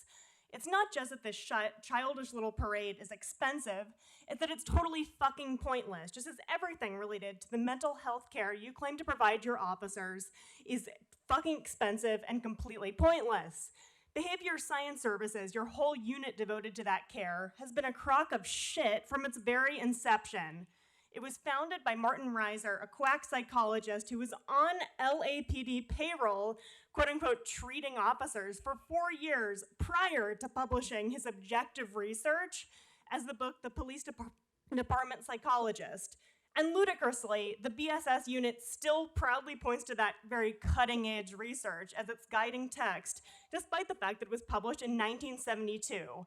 Since that time, your website proclaims, the BSS unit has made many contributions to police psychology, police nutrition, and police substance abuse, proposing the obviously absurd thesis that each of these are empirical, scientifically delineated fields, rather than the fanciful creation of the racist, fascistic, evil human minds who arbitrarily invented every aspect of policing.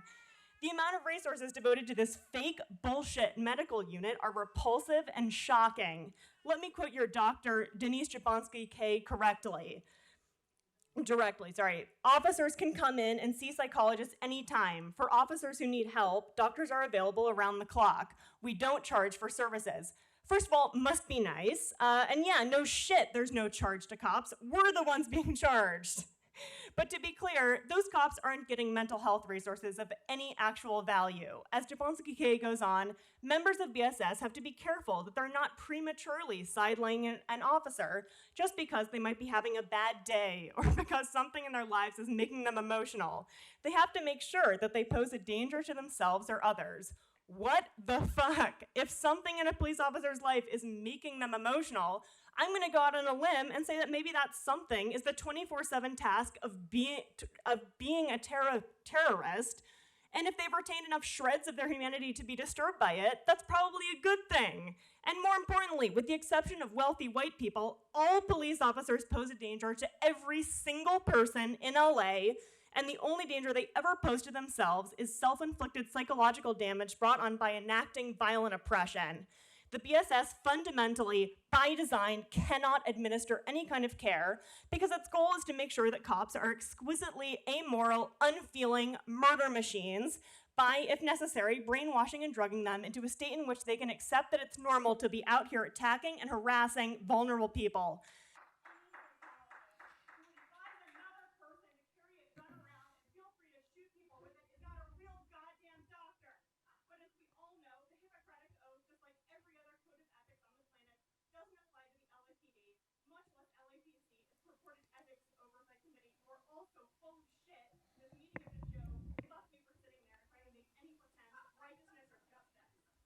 Madam Secretary, before we call the next speaker, you two gentlemen can sit down or you can depart now. You keep talking tough, bro. You're not tough.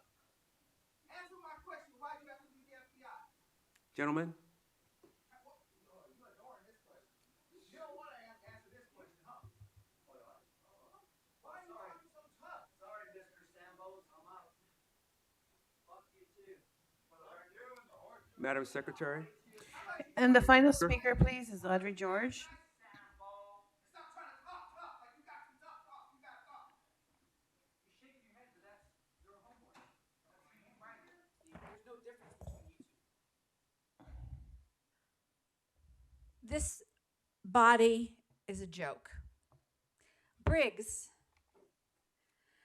you last week talked about how this is the best police department in the country and how proud you were, while the family of Mr. Luna, whose killing you were talking about in closed session, was sitting there in the room. Sensitivity was beautiful. Inflating the LAPD budget seems to be another one of your first loves and priorities. I wanted to know, given that this is the most murderous police department in the country, if they kill more people, will you double that $400,000 ask? Do they get paid for how many people they kill? I always think it's a joke when you promote the community partnerships with the police, because we all know they don't work. They result in more violence against Black people. Ignoring outrages like that hush-hush scandal where a cop was coordinating with NIMBY neighborhoods to make sure there was a mass arrest of houseless people. That seems to be one of your favorite things too. Just ignore those things and brush them under the rug. Giving lip service and ignoring confirmed killing with edged weapons. You don't ever talk about that anymore. And the killing of people with mental illness. I don't hear you talk about that either. The meetings that you're holding today, I have to run from here to the city council because I have a speaker card in there too. I think it's funny that Jacob Soboroff has an organization that he founded called Why Tuesday. I want to ask you, why Tuesday? Why now? Why can't you let me go to Board of Supervisors and city council meetings? The consent items, another reason that you're a joke. You can have 30 consent items. Last week it was 12. Not one of them is uncontroversial. Not one of them doesn't bear some consideration, some serious consideration from you. They're all involved with buying more militarized tools for the police to kill people. I wanted to just refer to that gentleman who talked about the person on the bus who didn't call the cops when someone stole their purse. It wasn't because I think they were afraid that no one would come. It's because they knew if they called the police, the person would end up dead. That's the end of public comment. We'll now move on to the consent agenda items.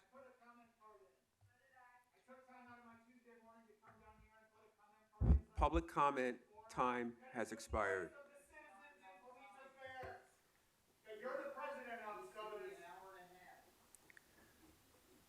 Are there any questions or comment on the consent agenda items A through F? None. Madam Vice President? Mr. President, Yes, sir. on consent item 3E, there's a correction to the subject matter of the report.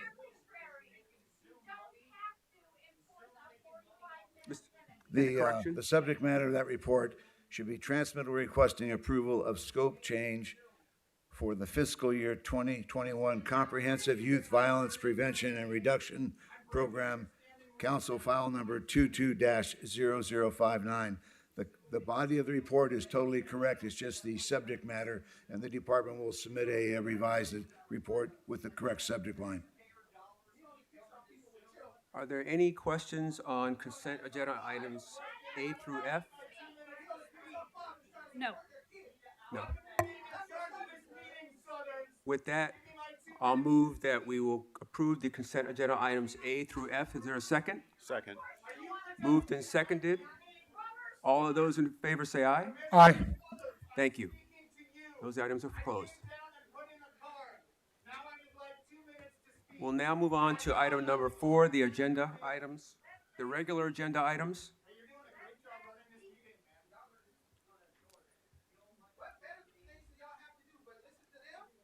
Commander?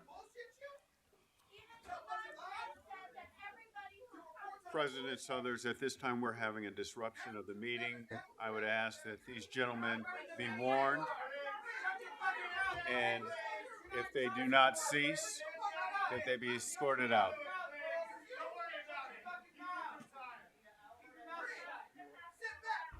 You are all disrupting the operation of this meeting. I'm asking you to leave.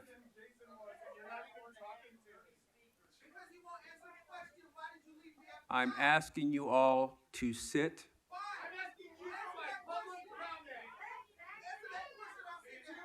You're all being given a warning that you are disrupting the meeting. This is your only warning you will receive.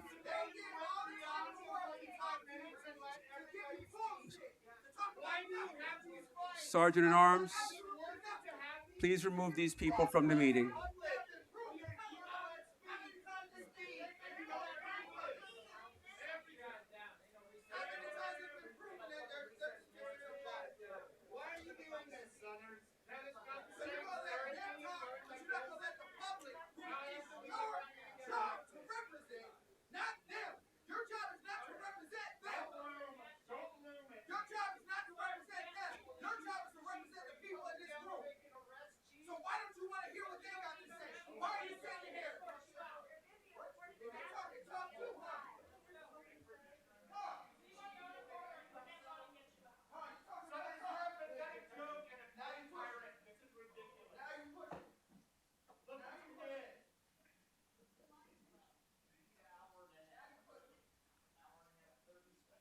Yeah, yeah, yeah. He's escalating. Yeah.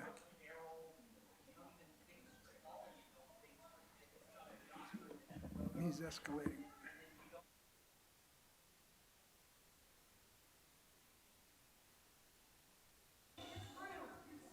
We're going to move on to item number 4, the regular agenda items. The first agenda item is a verbal presentation discussion relative to the University of Southern California. I'm going to recuse myself from that discussion. And Madam Vice President, if you will take over the chair during my absence. You don't say shit to Nazis. Like I said, there's really no difference between you and them. At the end of the day, you can laugh at that. You can laugh at that. But it's true. Okay, we will start this item 4A. For anyone speaking that is in the audience, you'll be asked to leave. This is your first warning. Thank you, Mr. Reedy.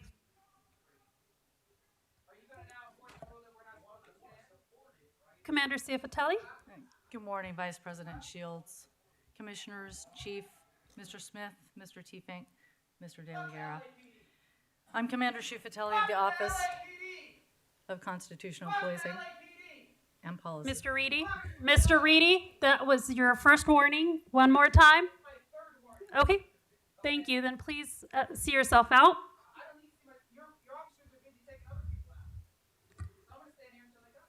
Can any officers escort Mr. Reedy out? Mr. Reedy, we'd like you to go voluntarily. Thank you.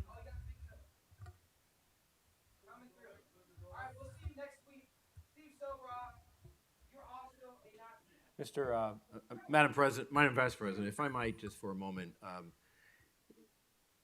to those that are listening online, to those in the audience, and those that have left the meeting, if they were to later reflect back on this, I respect the challenges that this commission has, and I will just share with you my frustration, as I'm sure each commissioner does. Our effort is to hear voices from all parts of our communities. We recognize this department has many challenges. It also has much to be proud of, but we are by no means done in the pursuit of doing our very best to build the trust. We're about to hear a presentation on the community's trust. What is frustrating and very disturbing is the manner in which extremist voices will go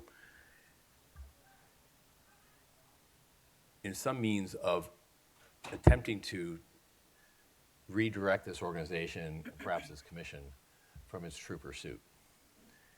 It is disappointing to hear the racist, homophobic, anti-Semitic, and other hateful remarks. And it's, in my view, undermines the very voice of those organizations that are dissatisfied with this organization. And I would only ask, should they later pay attention or listen to a remark, or should there be a member of the media that would report these remarks, that they consider an alternate strategy. Many have talked about being in this environment for years and seeing no change. I differ. I think there's been a substantial change, but yet challenges still remain. Their ability to, or willingness to escalate those tactics, as was demonstrated here today, including the use of a child, in my view, is not a successful path.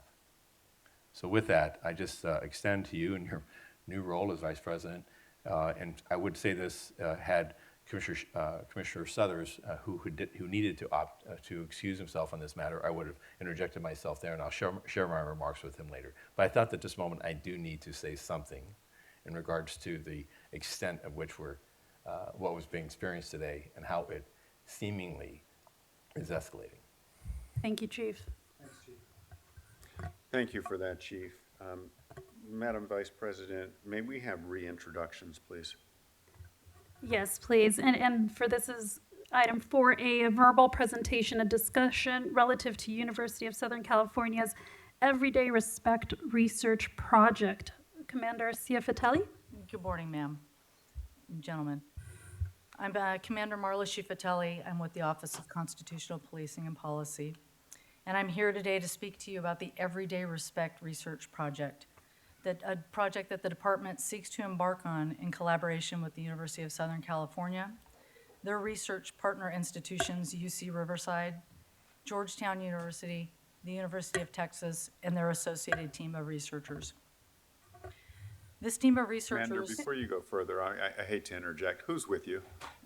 I was getting to that, sir. Thank This you. is going to be Dr. Benjamin Graham from the University of Southern California. He and I will be available for questions at the conclusion of this presentation. The team of researchers that will be involved in this project form an interdisciplinary team that includes scholars and experts in a variety of fields, to include computer science, electrical engineering, political science, psychology, sociology, public health, and public policy. The use of body-worn video has proven to be an invaluable tool to law enforcement, and with this partnership, we are looking to expand on its potential even further. The department was one of the early users of body-worn video, rolling out our pilot program in August of 2015, later expanding its use to all uniform and patrol personnel.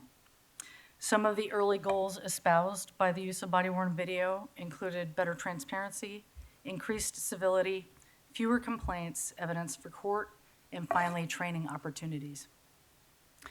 The Department Special Order 12, which was published in April of 2015, mirrored these early goals and set forth our explicit objectives in the use of body-worn video technology. These objectives include the collection of evidence for use in criminal investigations and prosecutions, to deter criminal activity and uncooperative behavior in citizen and police interactions, to assist officers with completing reports and providing testimony in court, to promote accountability, to assist in resolving complaints against officers, and finally, to provide additional information for officer evaluation, training, and continuous improvement. Our objective to utilize our body-worn video to enhance our training, evaluation, and in pursuit of continuous improvement, as well as our unwavering commitment to transparency and public accountability, is what leads us here today to discuss this project. The growing technologies of machine learning, artificial intelligence, and body-worn video analytics will undoubtedly become an invaluable tool for law enforcement, particularly regarding training in the very near future. Everyday Respect is a multi-phase research project comprised of a team of researchers who will be based out of USC. It will utilize what is known as machine learning tools informed by human input to conduct an analysis of body-worn video of traffic stops and to conduct an assessment and evaluation of the communication that is used in those traffic stops. The purpose of the agreement and the research services that will be provided to the department is to facilitate learning and training feedback, as well as to promote accountability to the public. For the purposes of conducting this analysis, the department will provide the Everyday Respect research team with temporary on-site access to body-worn video footage of traffic stops, as well as associated administrative and demographic data. All identifying data will be anonymized. The team will adopt a community-informed as well as officer-informed approach to analyzing communication during traffic stops. Input will be received from officers as well as community members to develop input and assessments on what quantifies good communication and bad communication. After this assessment on what comprises both good and bad communication is conducted, teams of annotators will be drawn from LA's diverse communities and will have a representation of retired police officers as well. These annotators will then view the body-worn footage of these traffic stops and encode data on the communications that they see. This will be based on both the audio and visual assessments that they're making. The input from these annotators will then be used to program or train the machine learning tool.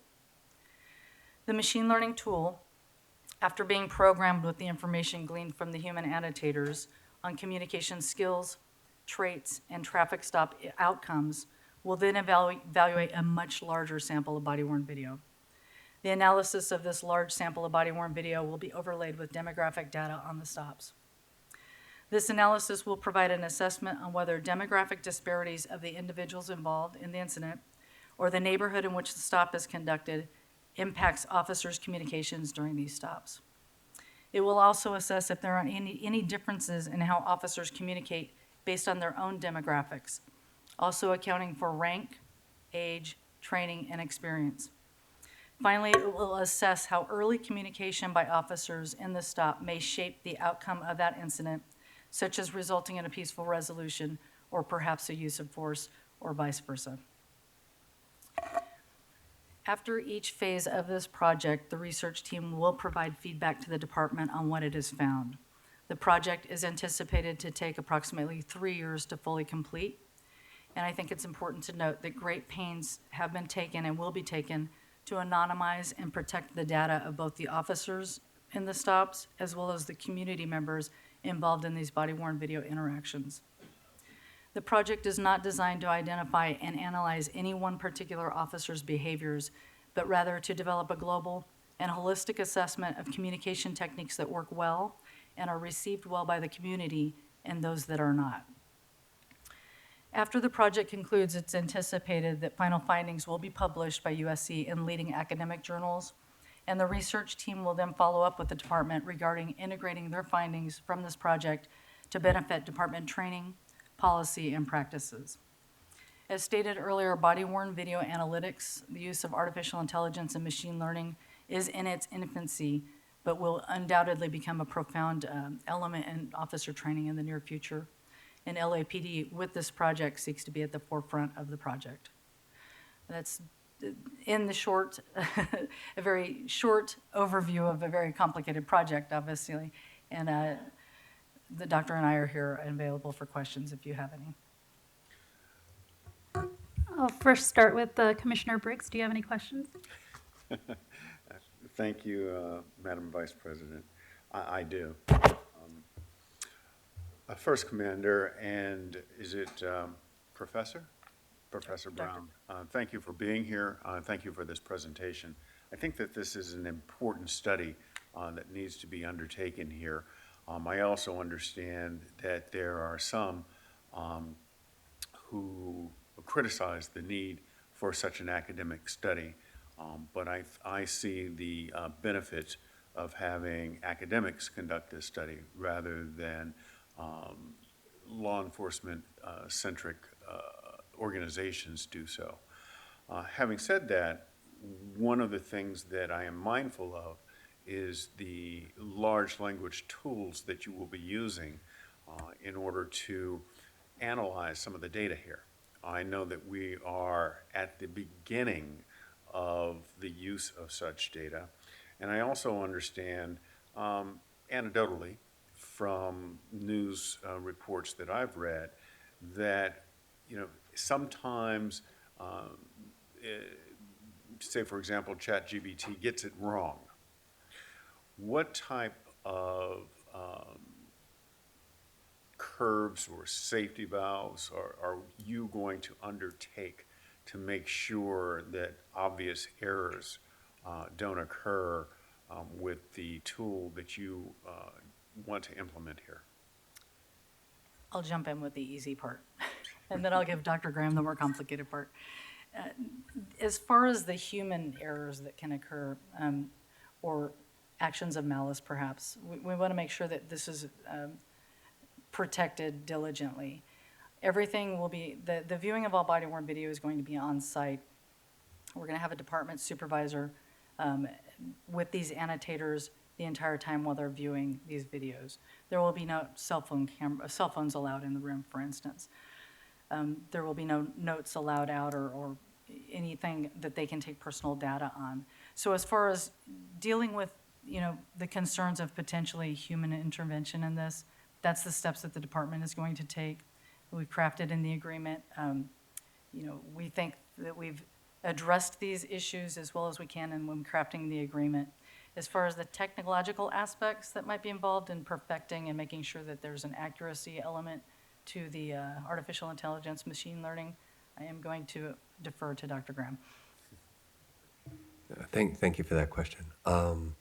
So the way this process works, the team on site here is going to have access to 1,000 recordings of stops, and we will have a number of different individuals watching each of those stops and encoding data, right? And those individuals are sometimes going to disagree about what they see, even things that seem fairly objective. Did the officer introduce themselves? I might have two annotators, one who thinks that was an introduction and one who thinks it wasn't, right? Even just when we have human beings watch these things. Those annotations are going to be used to train a machine learning model that's essentially trying to predict what would a human being say if they watch this video. Would they say the officer introduced themselves or they didn't?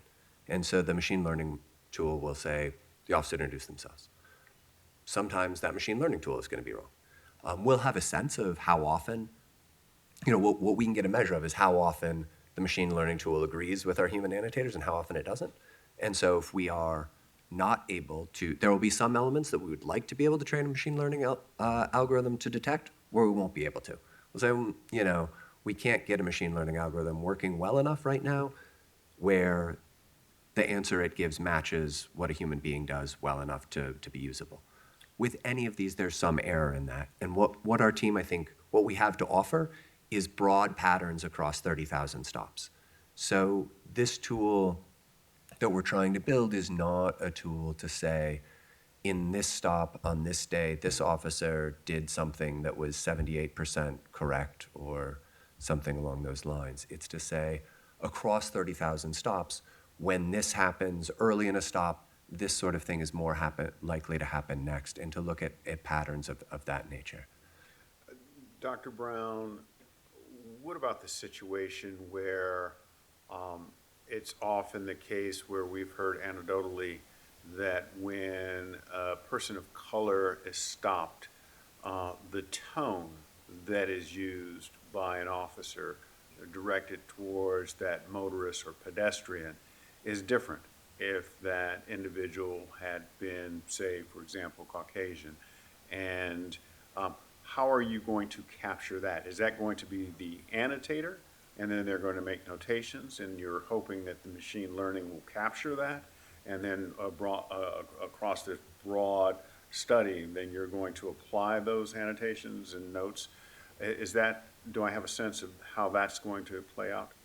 Yeah, that's correct. So there are some of the things that we're trying to annotate are things along the lines of was the officer respectful when they spoke to the driver, sort of items that are quite subjective, right? And when the annotators are scoring things like this, they're using the tone of voice. They're using when any of us sort of look at video and assess that, it's going to be the tone as well as the words that are spoken. Um, and so that's right. So the assessment will incorporate both kind of audio as well as kind of what is said. There's a limited amount of, because the video is body worn by the officer, there's very little of the officer's body language that's actually visible to the annotators, right? So there are, and I think this more broadly, there's limitations to what body worn video shows, right? And we're bound by those limitations, but with the audio and the transcript, you can get a pretty good sense of the communication dynamic. Commander, and this will be my last question, Vice President Shields. Commander, speak to us about the training component. After the study comes out, you mentioned it's going to be a 3-year term. So after the study comes out, what is the intent of the department with regard to this study? How are we going to then take this information that we've supposedly gathered and then train up our officers?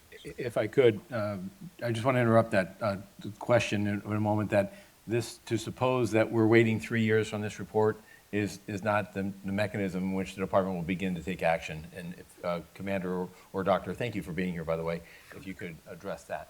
Okay, Yes. thank you, Chief. Yeah, the actual project is laid out in 4 different phases. So at the conclusion of generally every phase, we're going to be getting feedback from the researchers on what's going on. So, it's hard to speculate what's going to happen with the research until it's done and how we would adapt that into our training models.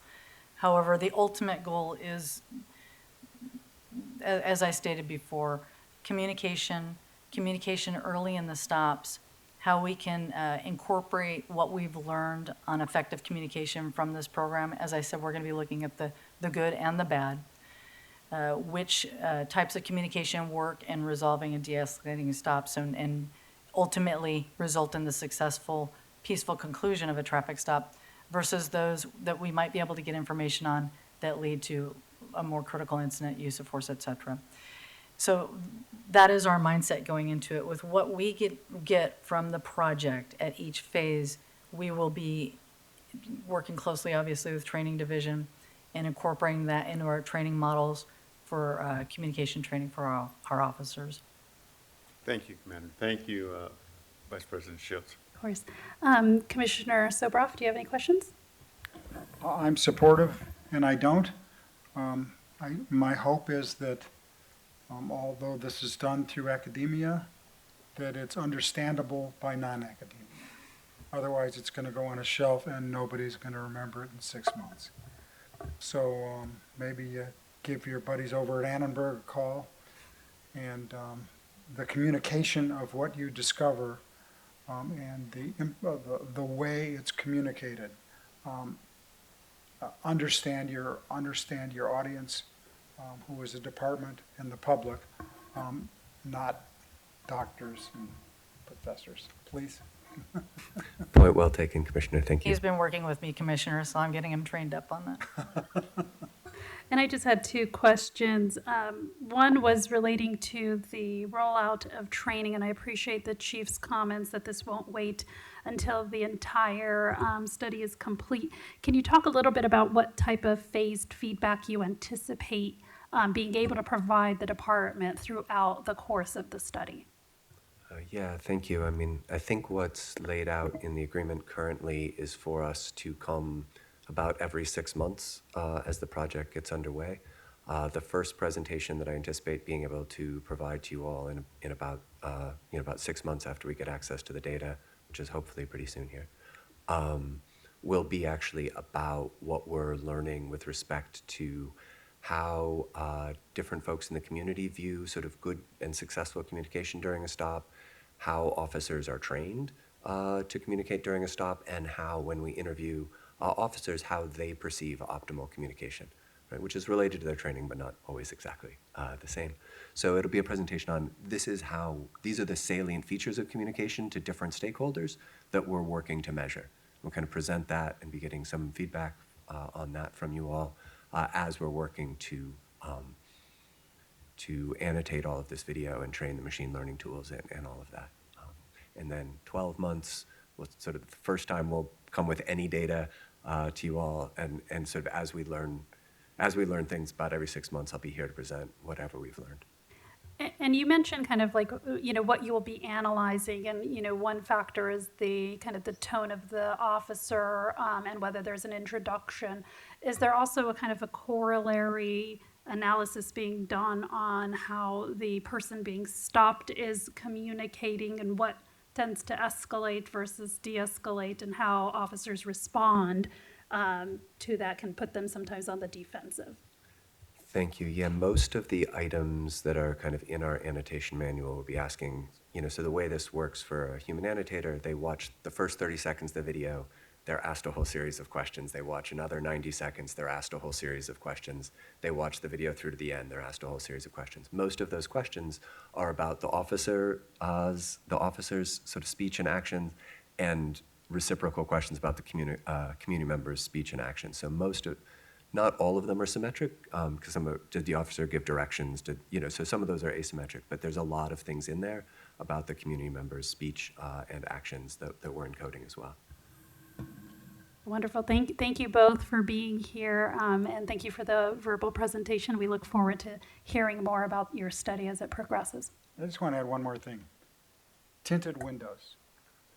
If a cop walks up to a car and he or she can't see inside the car, their voice tone that comes through first may be totally different than their voice tone otherwise. And I hope that you'll look into the minutia and the variables and the psychology of what's happening to the officer, which will say which voice tone, which words to use based on things,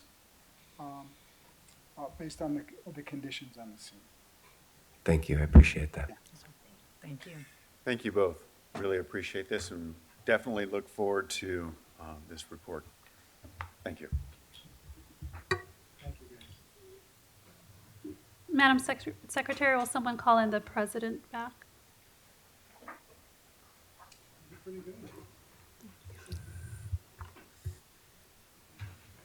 And we can have item 2B get ready for presentation.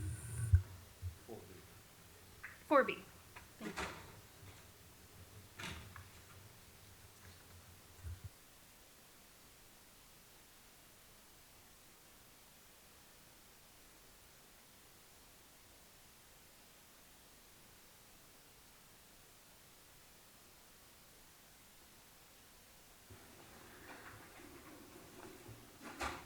Okay, Mr. Lopez, the floor is yours.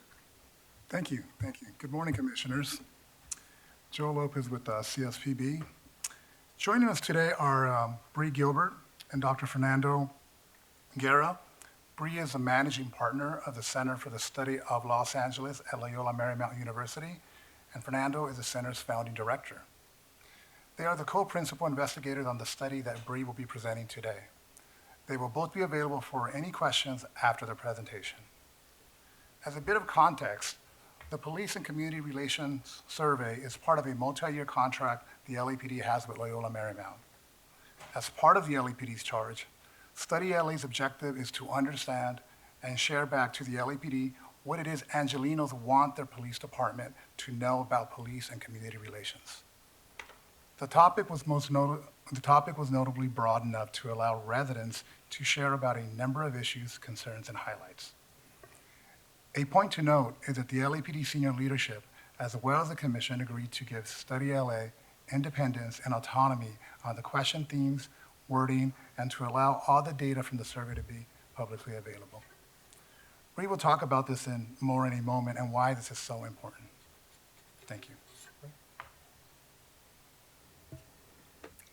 Thank you very much. Thank you for allowing us this time. We are going to be presenting just a kind of short snippet. The chief had asked for a 10-minute, 10-slide presentation. We have several hundred pages of data that we were not allowed the space to share, but we will be doing a presentation next month where we release all of the data, every single question, all of the demographic breakdowns, anything you would like to see, you're welcome to take a look at that time. But we'll just cover some of the highlights today. There we go. Thank you. So just a little bit of background about our research center. So at the core of what we do, our driving mission is research, action, and justice. So this is one of the reasons that we were called upon by the chief several years ago to complete a study. So our mission, as I said, research, action, and justice, and really to advocate for a better and more equitable Los Angeles through three main components. One is research.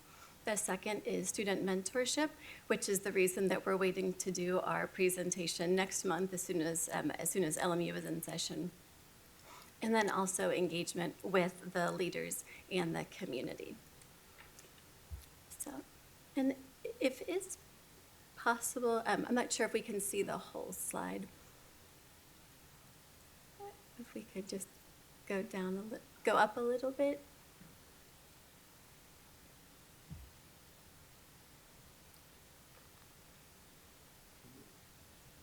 Okay, thank you very much.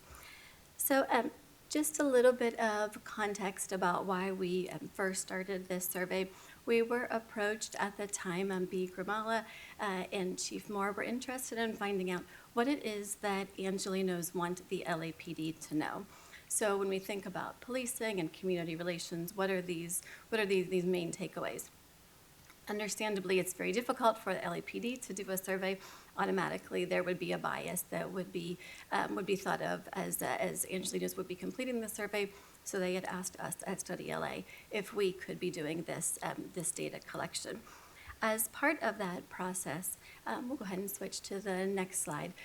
We were asked to do a one-year contract, which we did, and we really had the goal of how could we make this a multi-year study so that we would be able to look at data and changes over time, not just a single year of data. So we're excited that we are presenting the third year of data, and we'll show for several of our questions looking at the data points for each of those years. The first set of data was collected in 2020, the second set of data in 2022, and then this last set of data in 2023. Something that's very important to note, which Joel, thank you for mentioning, is the independence. So StudyLA is tasked with drafting the questions, deciding all of the wording, and deciding which themes are going to be covered during these surveys. And then when it comes time to the analysis, we do brief presentations like we're doing today, but we do release the results in full. We want to be as transparent as possible. We're part of the Transparency Initiative, and it's very important that we make all the data available to the public. A little bit about how the questions are created. We conduct a series of focus groups. We have conducted over 100 different focus groups since we first set about this project in 2020, and have talked with Angelenos for more than 77 hours of conversations, trying to figure out what are going to be the questions that are going to be top of mind. So this is something that we've done each year. We did a set of focus groups, again, before issuing the survey this year.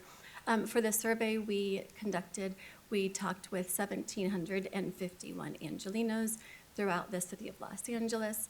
The survey was conducted through April and May of earlier this year. And then we really try to make sure that our data is as inclusive as possible, so conducting it over the phone, online, and face-to-face in 4 different languages: English, Spanish, Mandarin, and Korean. And then margin of error, 3% for this sample. Here on the first slide, we have the question of how satisfied are you with the overall performance of the LAPD? This is something that we asked last year in 2022, and then again in 2023 as well. So, and you can, as we're going through for several of these questions, we've asked multiple years because we know if we just do a single snapshot, that doesn't necessarily tell the whole story. So when we look at the data from 2022, we see that if we look at the bars on the left in green, the sum of the very satisfied and somewhat satisfied, 66%. This year, that number has increased to 70%. It's a 4% increase just beyond the margin of error. So it's something that we'll certainly want to continue tracking as we go through time. We saw a lot of consistency across all 4 bureaus, also with individuals of each of the different age groups. So a lot of consistency there, as well as among men and women completing the survey. The category of somewhat satisfied was the highest of all the different categories, both in 2022 and 2023. And you can see there are some differences by race and ethnicity that we've highlighted on the screen, with white Angelenos being the most satisfied and Asian Angelenos being the least satisfied. Here on the next slide, we are looking at the question of how much of the time do you think you can trust the following groups to do what is right?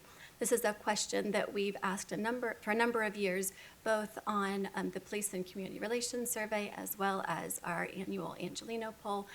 Neighbors always ranking at the top, which is good. We want to be able to trust our neighbors, no surprise there. And unfortunately, the media is always last in every survey we do. But this kind of gives us a sense of where the different groups, just like we want to be able to compare different points over time, we also want to be able to compare different groups relative to one another.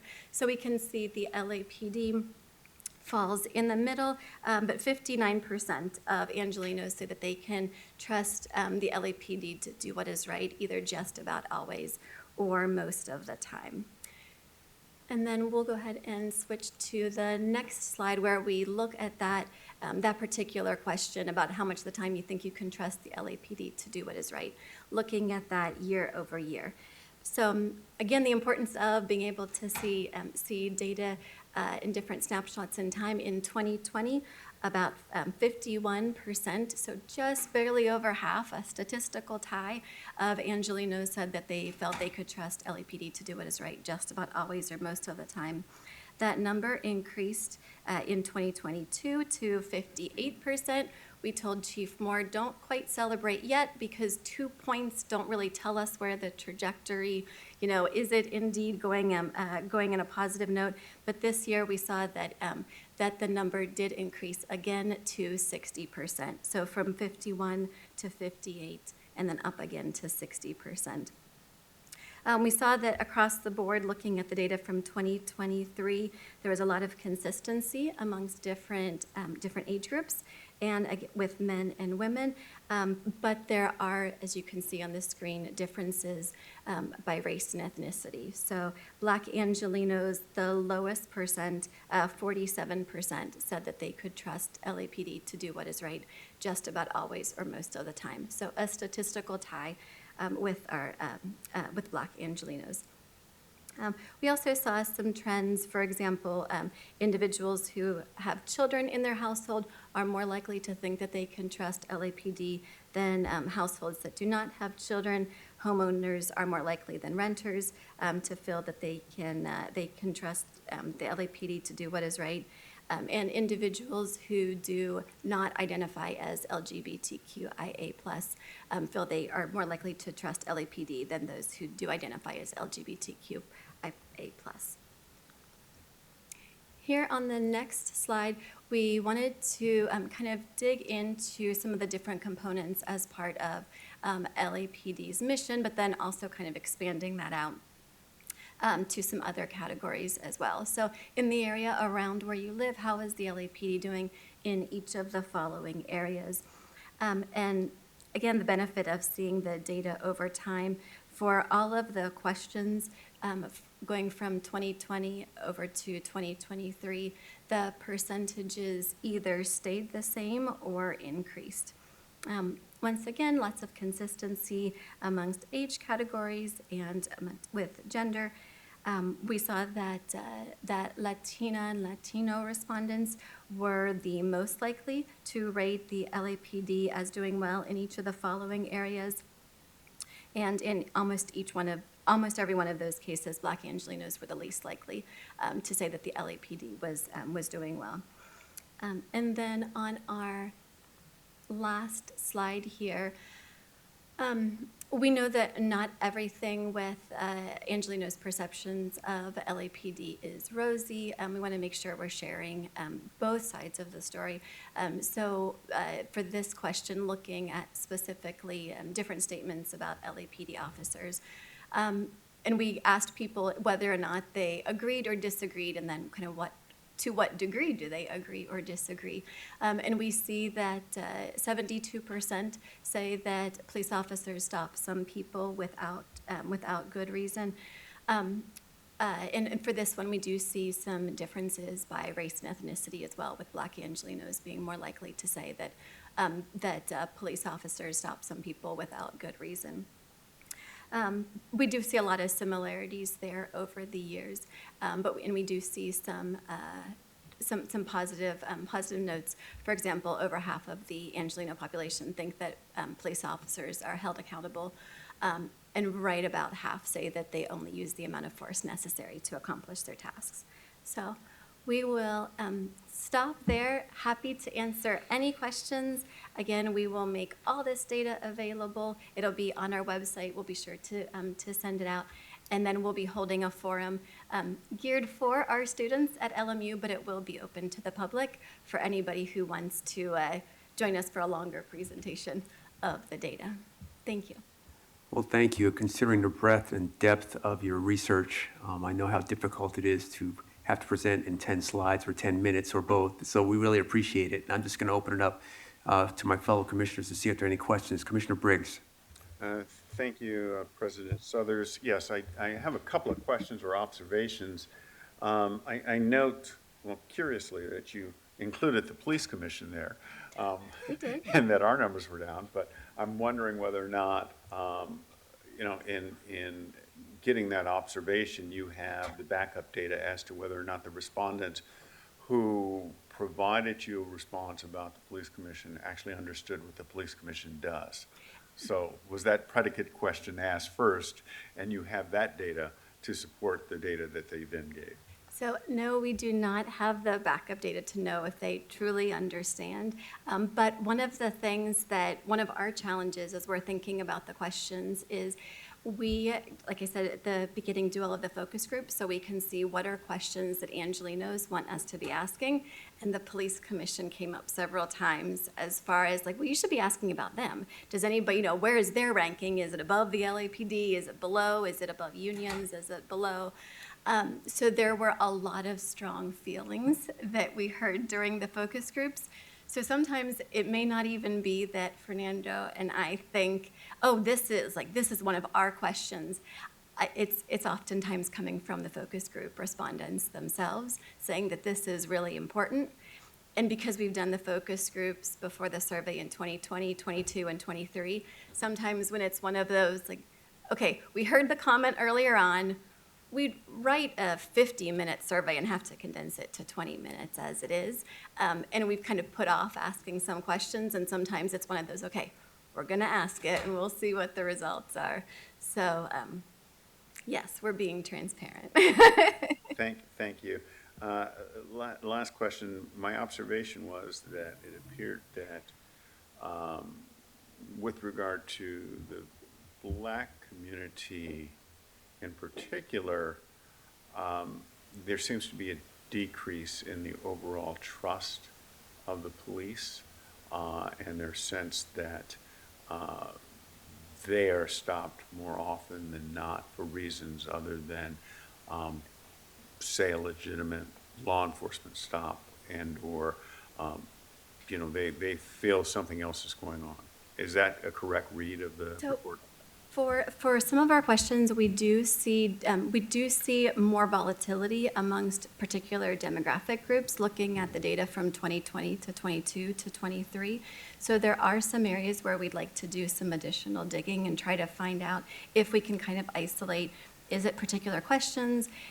Is it particular demographic groups? And even like filtering, maybe it's not just one particular racial and ethnic group, but when we slice it by also by age or also by bureau, because we're able to look at where individuals are located by their bureau, by their zip code.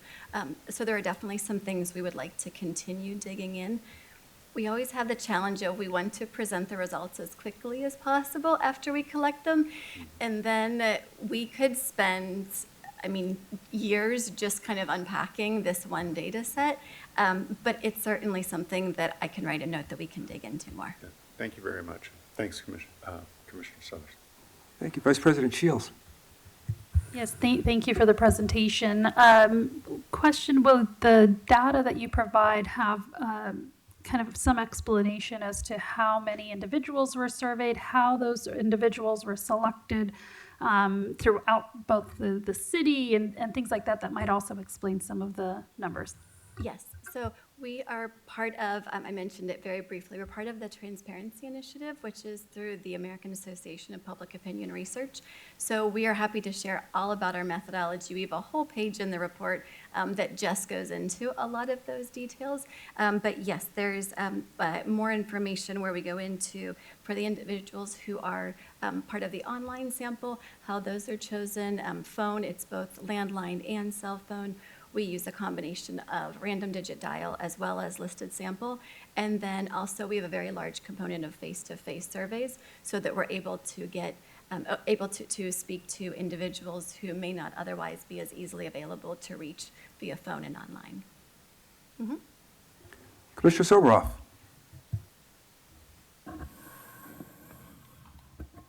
Fernando? You've been so quiet. Well, they asked You're me. such a big shot. And They, you're so they quiet. wanted things to be brief, so they asked me not to speak. I've seen you present results of surveys to, I don't know what room that is with all the seats in your building there. What room is that? It's Amundsen Auditorium, Yeah, okay. And how many people does that hold? 300. Okay, and so I've seen you present results of surveys, which are basically factual, to a group of 300 students, and which you'll be doing again with this and to the public. How would you present that to a room of 300 officers? I think it would be very similar because the data is pretty clear. And I think I would draw and say, look, taking a look at this over 3 years, including other surveys that we've done where we do ask questions about LAPD in general, it's pretty consistent, and there's consistency in terms of racial differences in terms of public opinion. One of the great things is also you see how consistent some of the answers are over the years, which encourages us that we're on the right track, that, unless there was no major event that happened between 22 and 23 to have changed issues. So I would draw on those aspects. What are the general conclusions that we draw from this? Number one, there are very clear communities that are very supportive. There are very clear communities, both geographic and racial, that are that need more support and more understanding about community relations. But overall, I think this is very helpful in trying to be responsive, and it's great data over several years. Yeah, I do too. When you present to the students, this is a question I don't know the answer to. What's your goal for their takeaway? So I think is to understand Los Angeles and to understand that the role of the city. One of the key things we always say about the city of Los Angeles is that the two largest policy areas is public safety, given the size of the budget, et cetera, given its jurisdiction, vis-a-vis the state and the feds and obviously land use. And that if you're to understand how the city functions, you have to understand public safety and these issues. And it's one of the most important interactions that occur in several communities. And then at the individual level, when you have this interaction with public safety, it's always an event, an interaction that is significant to the individual and to the officer. And if I was a student there, I would say, well, how can I help? What should I do with this information? Yeah, so first. What would you say to them? Yeah, first and foremost, number one, I wouldn't be surprised that you would raise your hand and you would probably be sitting in the front row. And so we would get used to No, that. you never let me sit in the front row. First and foremost, we talked about what our themes are and why we do this. And it's really to not only educate, but engage students and make them agents for social change. And in part, that means they have to get out there and be active in the community. And so we have a very active student body. We have a very active Black Lives Matter contingent on our campus. And so many of those students are heavily involved in the work of the center, and they're activated by this. They're informed. It gives them a platform from which to base a lot of their actions. And so, we have the idea that you must do research that then leads to action that then leads to social justice. In a sense, that's our motto. We talked about it before, but to be an advocate is fantastic. To be an informed advocate is even more effective. Okay. And my last question would be of the chief and you, the same thing. What would you want the takeaway to be when you're talking to 300 officers after presenting this information? Yeah, I think first and foremost that the vast majority of Angelenos have a positive and are inclined to be positive about the police department. And where that doesn't exist, we have to understand why. And we could tell you where it doesn't exist in some geographic areas. We can tell you what particular group specifically. And so that when you approach an individual, that you have it's difficult because everyone's an individual, right? And you could even see here that there are hundreds of thousands of African Americans who are very supportive of LAPD, and the same for Latinos, et cetera. So the idea that African Americans are all anti-police could be further from the truth, but they are the larger segment that are very concerned about that, and that as an officer going in, you need to understand your community and where they're coming from. And I think that would be very helpful in terms of if we really cherish community policing, to understand your community, not only the geography, but the opinions. And Chief, what would you want your 300 officers, after hearing LMU explain this, Thank you. What would you want them to take? Sure. Thank you, Commissioner, for the opportunity. And Dr. Guerrero, thank you very much for your continued leadership within LMU, as well as Dr. Brianna Gilbert, your partnerships with, in a sense, of being independent of the department, but being responsive to our ask years ago, which, in looking at StudyLA, which is a document or an effort, annual effort that LMU has embarked on since 2014, there was always elements about policing in that study, and it wasn't LAP specific. But we know in LA Police, in this department, that one of our greatest calls, 2017, 2018, was 2019, is we need our own survey, because this large report was, as you said, you spend a lot of time just digging through this, and taking the StudyLA was even more confounding. So I want to thank this commission, as well as then Mayor Garcetti and now Mayor Bass, who have supported the department's ability to fund this now annual survey. 2020, walk down memory lane, the aftermath of that was pretty dire. And I remember being at ARTC in August of 2020 in the aftermath of the civil unrest, and speaking with both of you about our scorecard, if you will. And the couple things came from that, which was the civil unrest and the civil discord and the concerns about policing and its role. But what also came from it was the COVID crisis. And I think your remark in 2021 was, if you want to improve these numbers further, improve the economy. And in 2021, we saw that occur. And in 2022, 23, now what I take from this is, to your summary, I echo it.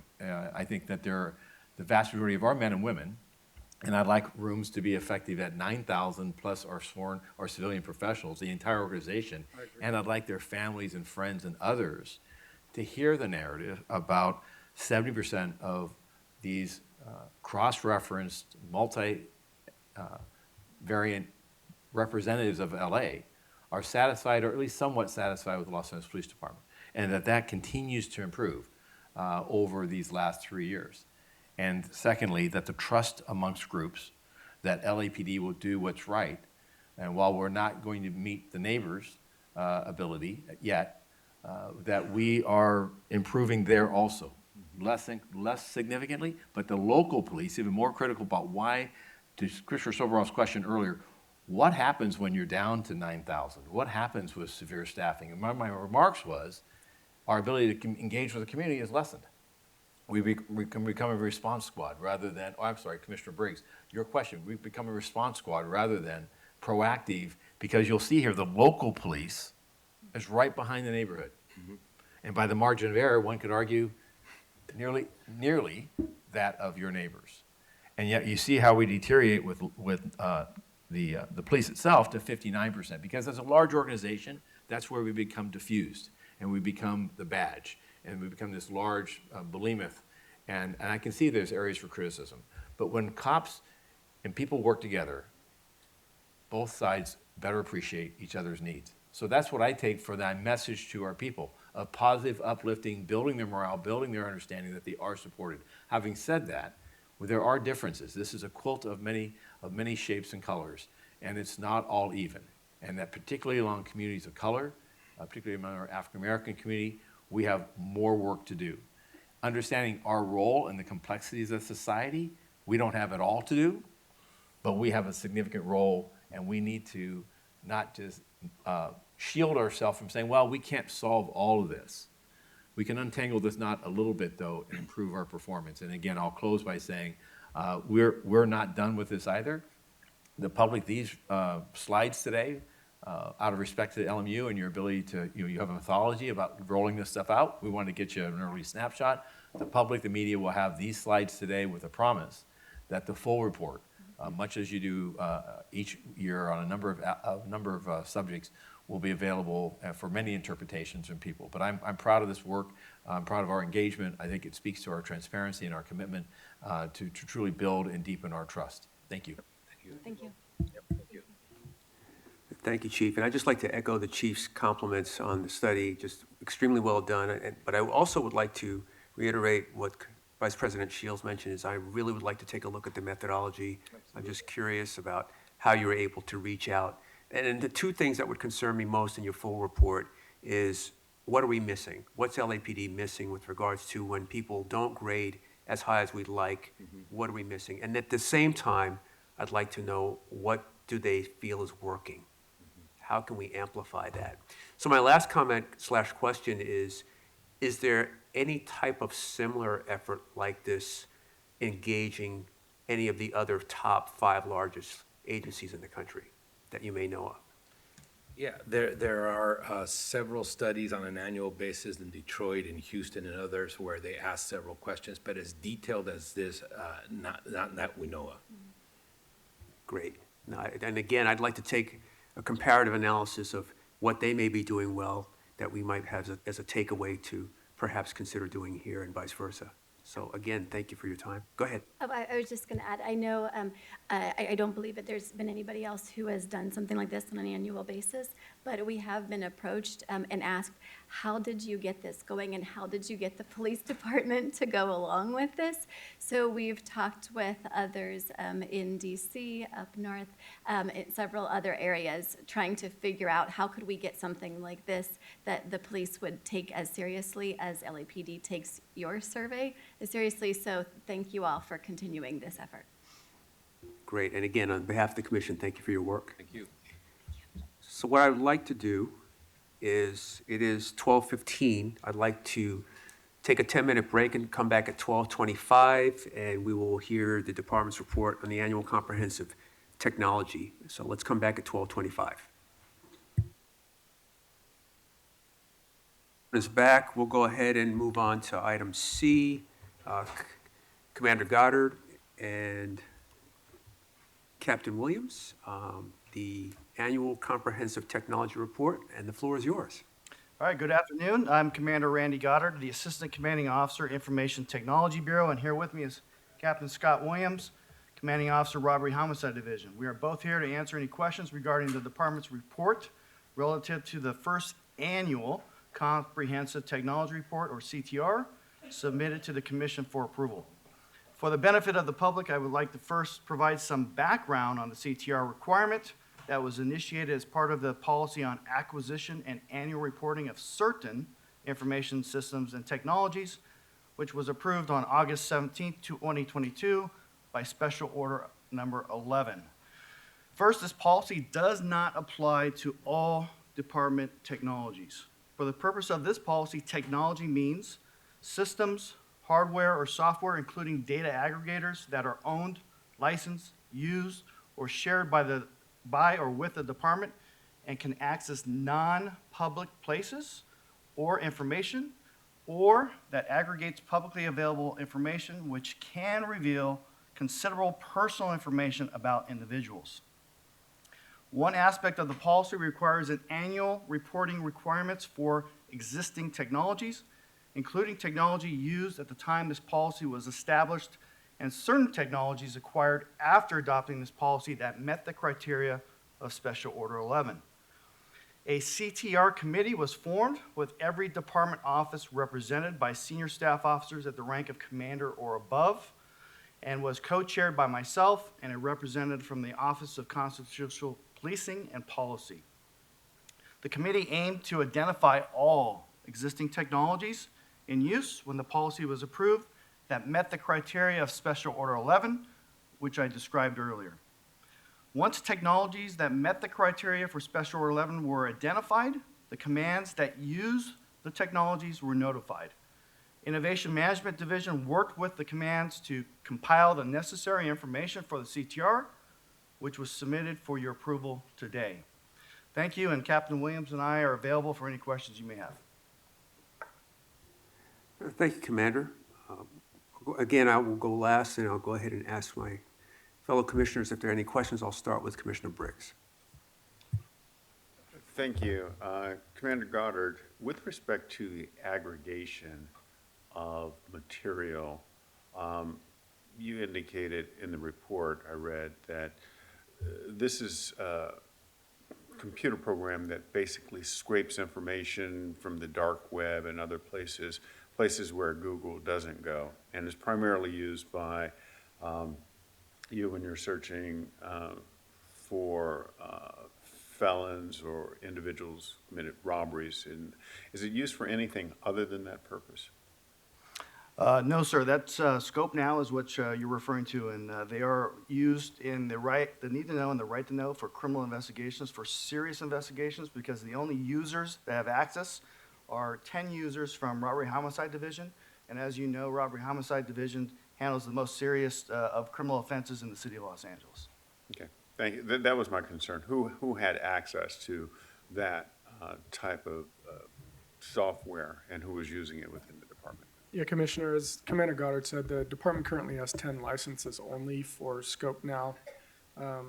They're administered through Robbery Homicide Division, and the information that's gained from that particular technology is handled the same as Corey information would be handled. It's only as on a right to know, need to know basis, and we've worked with the vendor to ensure that prior to doing any type of search of that technology, there is a case number that required to be entered before we can even access any data. So, just picking up on that thread for one moment, if the Commission will indulge me, would this type of information that you garner from this tool be useful, for example, in, say, narcotics enforcement? I mean, our streets have been flooded with, say, for example, fentanyl. And, you know, I know that we have a narcotics division. They have their undercover methods, but would this tool assist them in that? I mean, it could. You know, we like to keep a very kind of tight leash on the use of these technologies to ensure that they're being used for the correct purposes and not abused in any way. So that's the reason why there's so few licenses and why those licenses are held very closely by RHD and major crimes. But we do offer the ability for other entities within the organization to reach out to us when they have a need for such information, and we can conduct those searches for them and provide them the information that they need. Well, I note that Commander Paulson is here, and so I understand that, you know, she's over counterterrorism. So would this be a tool that would be used also by folks in that division? Yeah, certainly could be. It could be, yes. Okay, thank you. Thank you, President Southers. Thank you. Vice President Shields. Thank you. I have two questions. One is regards to, can you just explain, I think there's always a public perception, maybe because of TV shows, where there are CCTV cameras out there that can easily have like facial recognition software. Is that in fact actually being used by LAPD? Does there any kind of like facial recognition software that's being used in that capacity? Madam Vice President, no, the department does not use facial recognition in analyzing any of our video. The only system that we use is the digital mugshot system of the Los Angeles County Regional Identification System. That is a photo comparison tool that we will use to identify potential suspects using booking photos that are already in the county system, and we will put their photograph into that system. It will give us anything from 10 to hundreds of potential matches, which is then identified by a human. A human goes through each one of them. If we do identify a potential suspect within that, it's an investigative lead. We do not go and arrest based upon that solely. It's not probable cause. It's an investigative lead to do other things such as interview witnesses, photo lineups, fingerprints, DNA analysis. It gives that investigator another step. Thank you. That's helpful for us to know. My other question was relating to the ALPR data. It does appear to be a very helpful law enforcement tool, which has helped with lots of different types of crimes.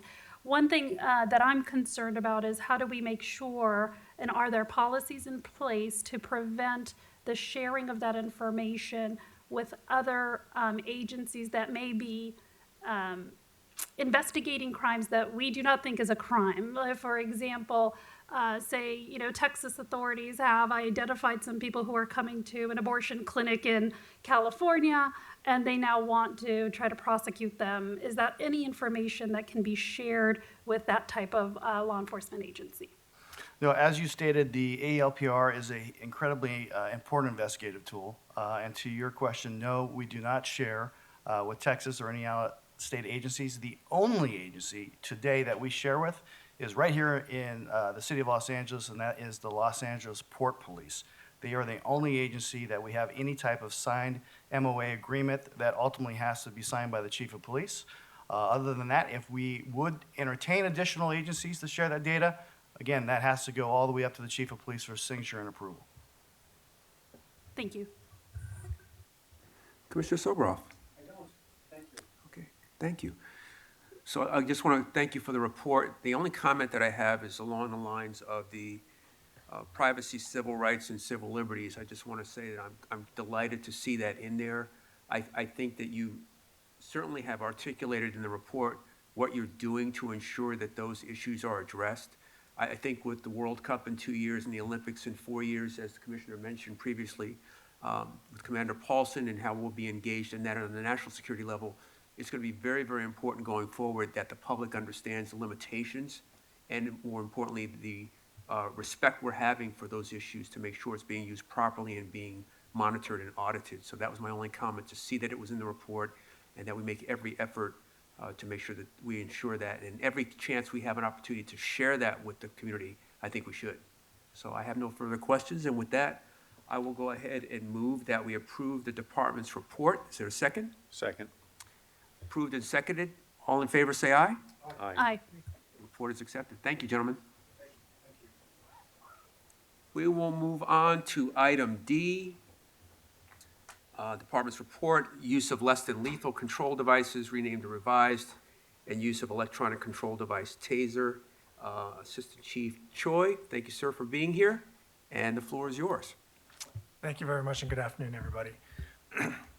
So today I'm going to be presenting the department's revised or proposed intermediate use of force policy and TASER policy. And due to recent events, probably within the last 1.5 to 2 years, which included events of less lethal deployments and lethal use of force, the department identified a need to really look at their intermediate use of force policy, their TASER use policy, and see if something can be improved or changed. But before I go into that, I'd like to take a moment to just thank all the people that worked on this policy. It took a lot of effort. I believe it was thoughtful and strategic. These people included our own subject matter experts from the department, the city attorney's office, the office of inspector general, and the board of police commissioners executive committee or prior executive committee. So thank you everybody for your input and your insight in this policy. So currently, our intermediate use of force policy states that officers can use an appropriate intermediate force option when an officer reasonably believes that there's an immediate threat to the safety of the officers or others. What this revised policy adds is a second bullet point to that, and it's, quote, or if the threat is not immediately addressed, there is an articulable risk the incident could escalate to the use of deadly force, end quote. The sentence was added to allow officers more time from the point where they could first use an intermediate force option to when they could use a lethal force option. We've seen multiple incidents in the recent past where less lethal force options and lethal force options have been deployed or used simultaneously. We feel that this change in the policy will change those circumstances or lessen those occurrences. And then as it relates specifically to the TASER portion of this revision, we added, quote, department personnel shall not administer the TASER using the drive stun method, excluding the 3-point and 4-point drive stun, to any subject or suspect unless articulable circumstances exist justifying the need for the drive stun mode. These circumstances include when probe mode, 3 or 4-point drive stun mode, is not feasible or is ineffective, when the officer is unable to redeploy away from the suspect or subject, or when the officer is unable to transition to another force option due to the violent nature of the altercation, end quote. So we know that the probe mode on these tasers is the most effective way to use the taser. This is because the probe mode causes the neuromuscular incapacitation, which is a stimulation of the nerves causing uncontrollable muscle contractions that inhibit the suspect's ability to perform coordinated movements. And the drive stun only causes a localized pain compliance and is less effective than the probe mode. However, we know there's times where the probe mode is going to be ineffective or not feasible, and therefore this policy provides an allowance for officers to use the drive stun mode in specific articulable circumstances. That's really the overview of the changes to the revised policy, and so that ends my comments, and I'm open for any questions. Thank you, Chief.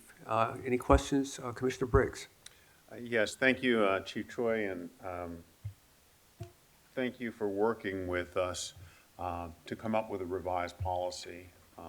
It was a arduous task, but all of us put in time to get here. Just for the sake of those in the room, the department, the public, the media, can you give us an example of what is meant by if the threat is not immediately addressed, there's an articulable risk the incident could escalate to the use of deadly force? Just an example.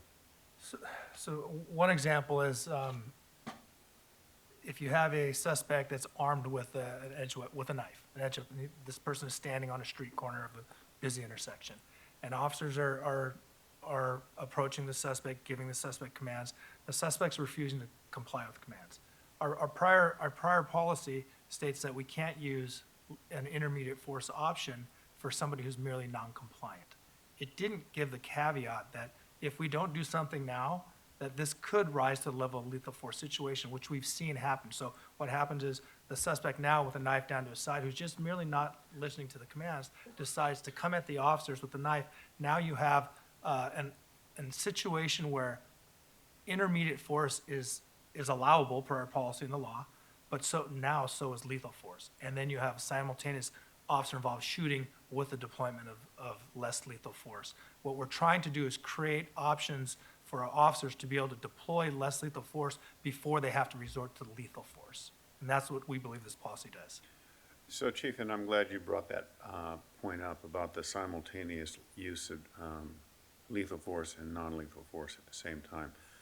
What is the department going to do around training of, hold on, let's give the non-lethal force an opportunity to work before we escalate it to lethal use of force? So we saw this trend emerging about a year and a half ago, I believe, to 2 years, already in our use of force incidents, categorical use of force incidents. And the department developed what we're calling the critical thinking force options course, where officers and supervisors are alike are exposed to certain scenarios such as what I just explained, and we called it kind of let it work. Let your tools, your less lethal tools work before resorting to lethal force. And so that's been pushed out. We've been training officers department-wide, and this policy will support that effort. Great. Thank you, Chief. Thank you, President Suthers. Thank you. Vice President Shields. Thank you, and thank you, Chief. I'm supportive of this policy, and I do believe that it will help reduce the risk that deadly use of force is needed, or the simultaneous use of lethal and non-lethal uses of force. So I applaud that addition and change, and I look forward to the training that will accompany it. And I also wanted to make sure that it was also highlighted that this isn't authorizing the use of the TASER on someone who is passively resisting or failing to comply with commands if they appear to be unarmed, right? That this is still intended to be a true measure, that there's a likelihood that this is going to require lethal use of force, and that is more likely when there is someone who is armed with a weapon. Is that correct? That is accurate, yes. Thank you. Thank you. Commissioner Soboroff. Has the tech Yes, it has. Yes, I can. So the department is currently looking at a pilot program with the next phase of the TASER, which we refer to as the TASER 10. That does not have a drive stun option at all. We believe it will be a more effective tool. Our folks have tested it in training already, but once we can acquire them, we'll present the pilot program to this body here, and then hopefully we can roll that out and hopefully transition to that if we see it as effective as we think it's going to be in the near future. Yeah. So let me, for the public that may not be aware, when we talk about drive stun or probe modes or tasers and phases, and may think of something out of Star Trek, which is my generation. There's probably a more current way of looking at that. But an electronic control device, we commonly refer to as a taser, is a tool that fires, shoots, if you will, ejects darts that are lanyard back to the device itself, which has a battery. It is a neuromuscular incapacitation device, meaning that the two darts are meant to, below the chest in this midsection or lower, is meant to come in contact with the person's skin or body and form a circuit. That circuit then essentially locks up or neuromuscular incapacitation. Essentially, you get the worst cramp you're ever going to have. It actually constricts or holds the muscle and freezes it. That is been medically reviewed, and the means in which we're not electrocuting the person, the science behind this is quite advanced, and when effective, in the sense of you have a good contact and you have the proper placement, it is nearly always effective. The rare exception can be individuals that are very much intoxicated with a narcotic or some type of other substance, because physically they have to overcome a great deal of challenge with the fact that neuromuscular, they are incapacitated. So it's not undefeatable, but it is certainly very effective when it actually can deploy as I've described. Secondly, the device, over its history, was when those probes don't apply and cannot be placed as I've described. Think of a moving target. Think that you're shooting darts from 20 feet away. If somebody's ever tried to throw a dart at a dartboard, in device, even with aiming it, it's an imperfect science. So one of the challenges of the device is that the dart placements are kind of just thrown out there, and they've worked over the course of 7 iterations to try to get the direction and distance and the deployment to be as effective as possible. As a regular backup, because those are oftentimes, as much as 50% of the time, not making the needed contact, you have what's called a drive stun, which requires an officer to actually approach and come within contact range of the individual. And then there are 2 probes within the device that are essentially just like the ends of a ballpoint pen. And you touch and come in contact with the skin of the individual that you're applying this device to. Now, in the midst of this, this is an aggressive, combative individual. This is not a compliant individual or someone who's just simply locked up. They're posing an immediate risk to the officer. That technique is called a drive stun. It doesn't drive anything, but it's a stun device. It does not incapacitate the muscles, though. It is simply pain. And what the department has seen over the course of time, and this is agreed to even by the manufacturer Axon, is that it's the least effective use of that tool. So as an organization, we've worked with the company and helped develop and improve that device to the point that we're at today with the TASER 7, which still requires frequently the resorting to a drive stun because you cannot place the darts in a manner that is effectively incapacitates the person. The drive stun is also, to the public's view, can often be seen as you're just causing further aggravation, further agitation, because the person you're in contact, you're struggling with them, and you're hitting with this drive stun. It's kind of like being held down by someone. You're gonna resort to whatever force you need to overcome that because of the pain.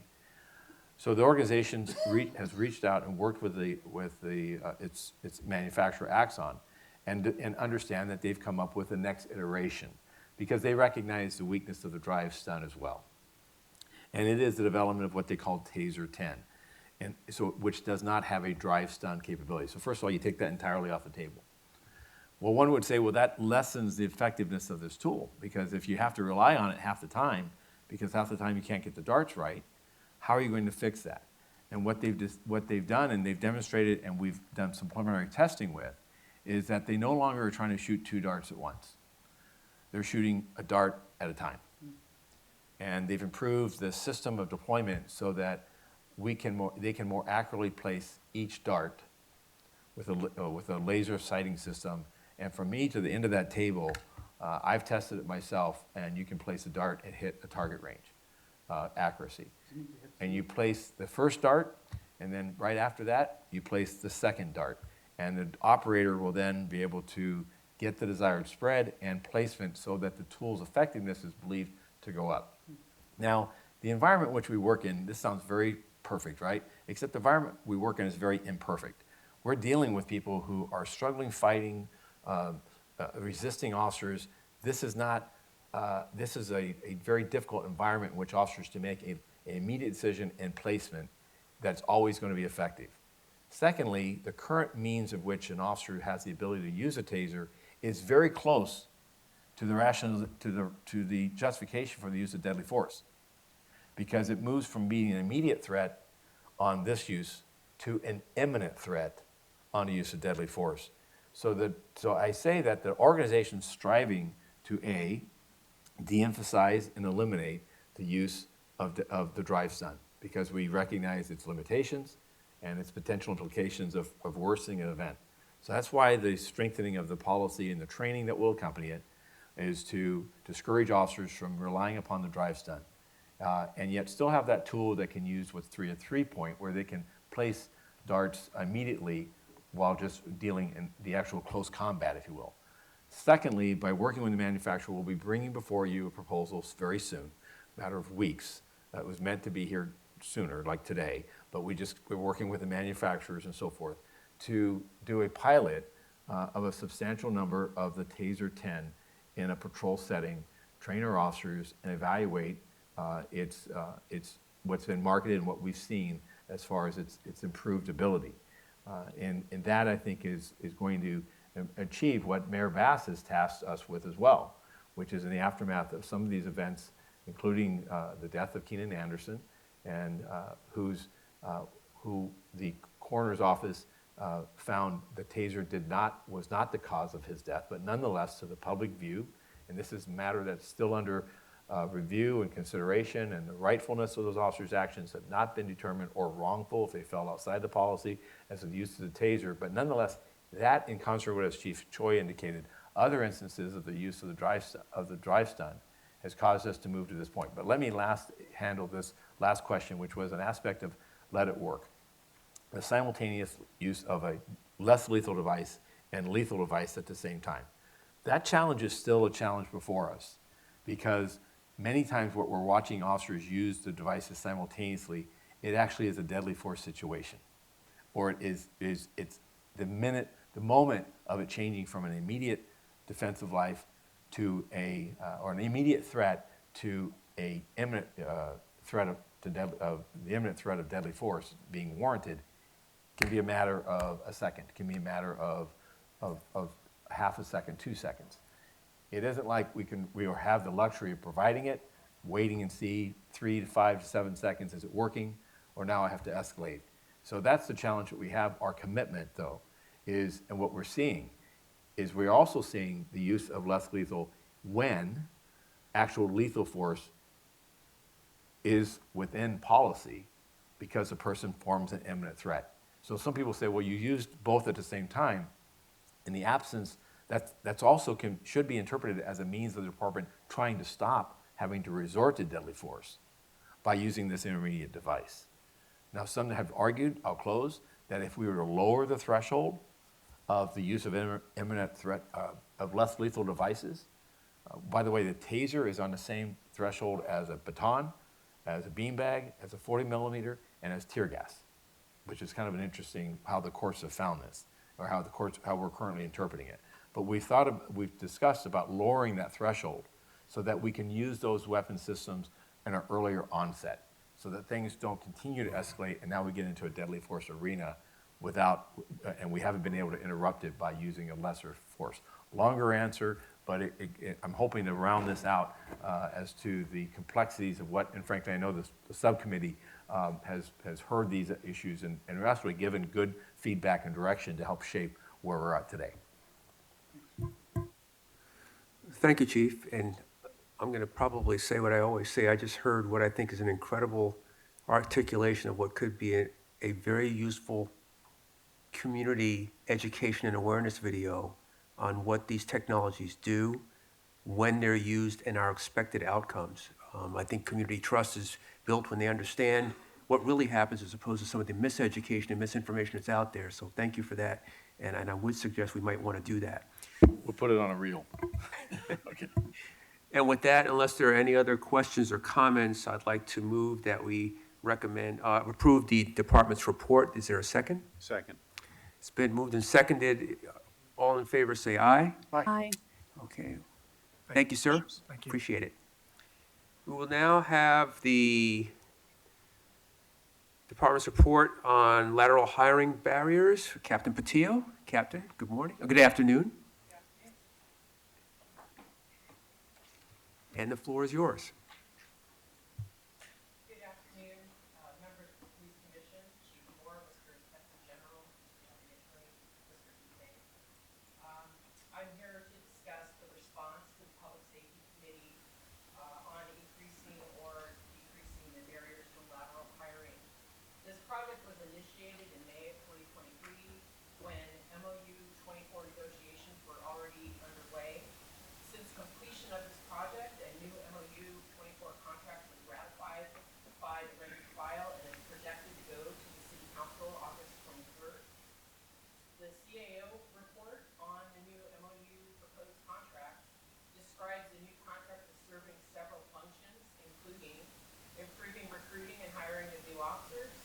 retain new and experienced officers, incentivize critical public safety functions such as patrol operations.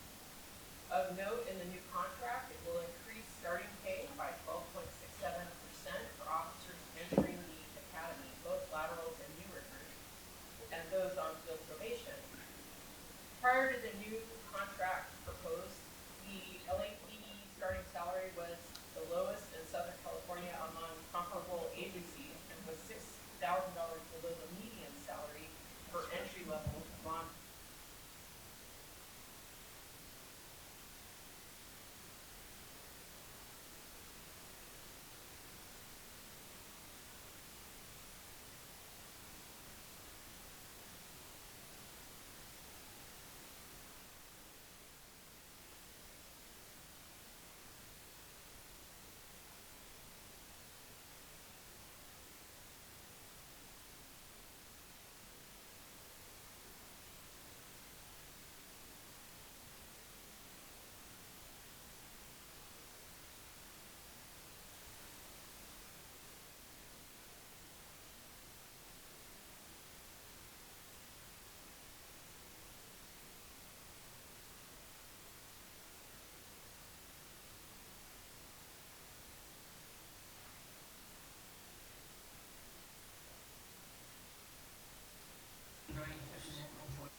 The September 2023 class, I will be able to appoint members of that class until September 8th.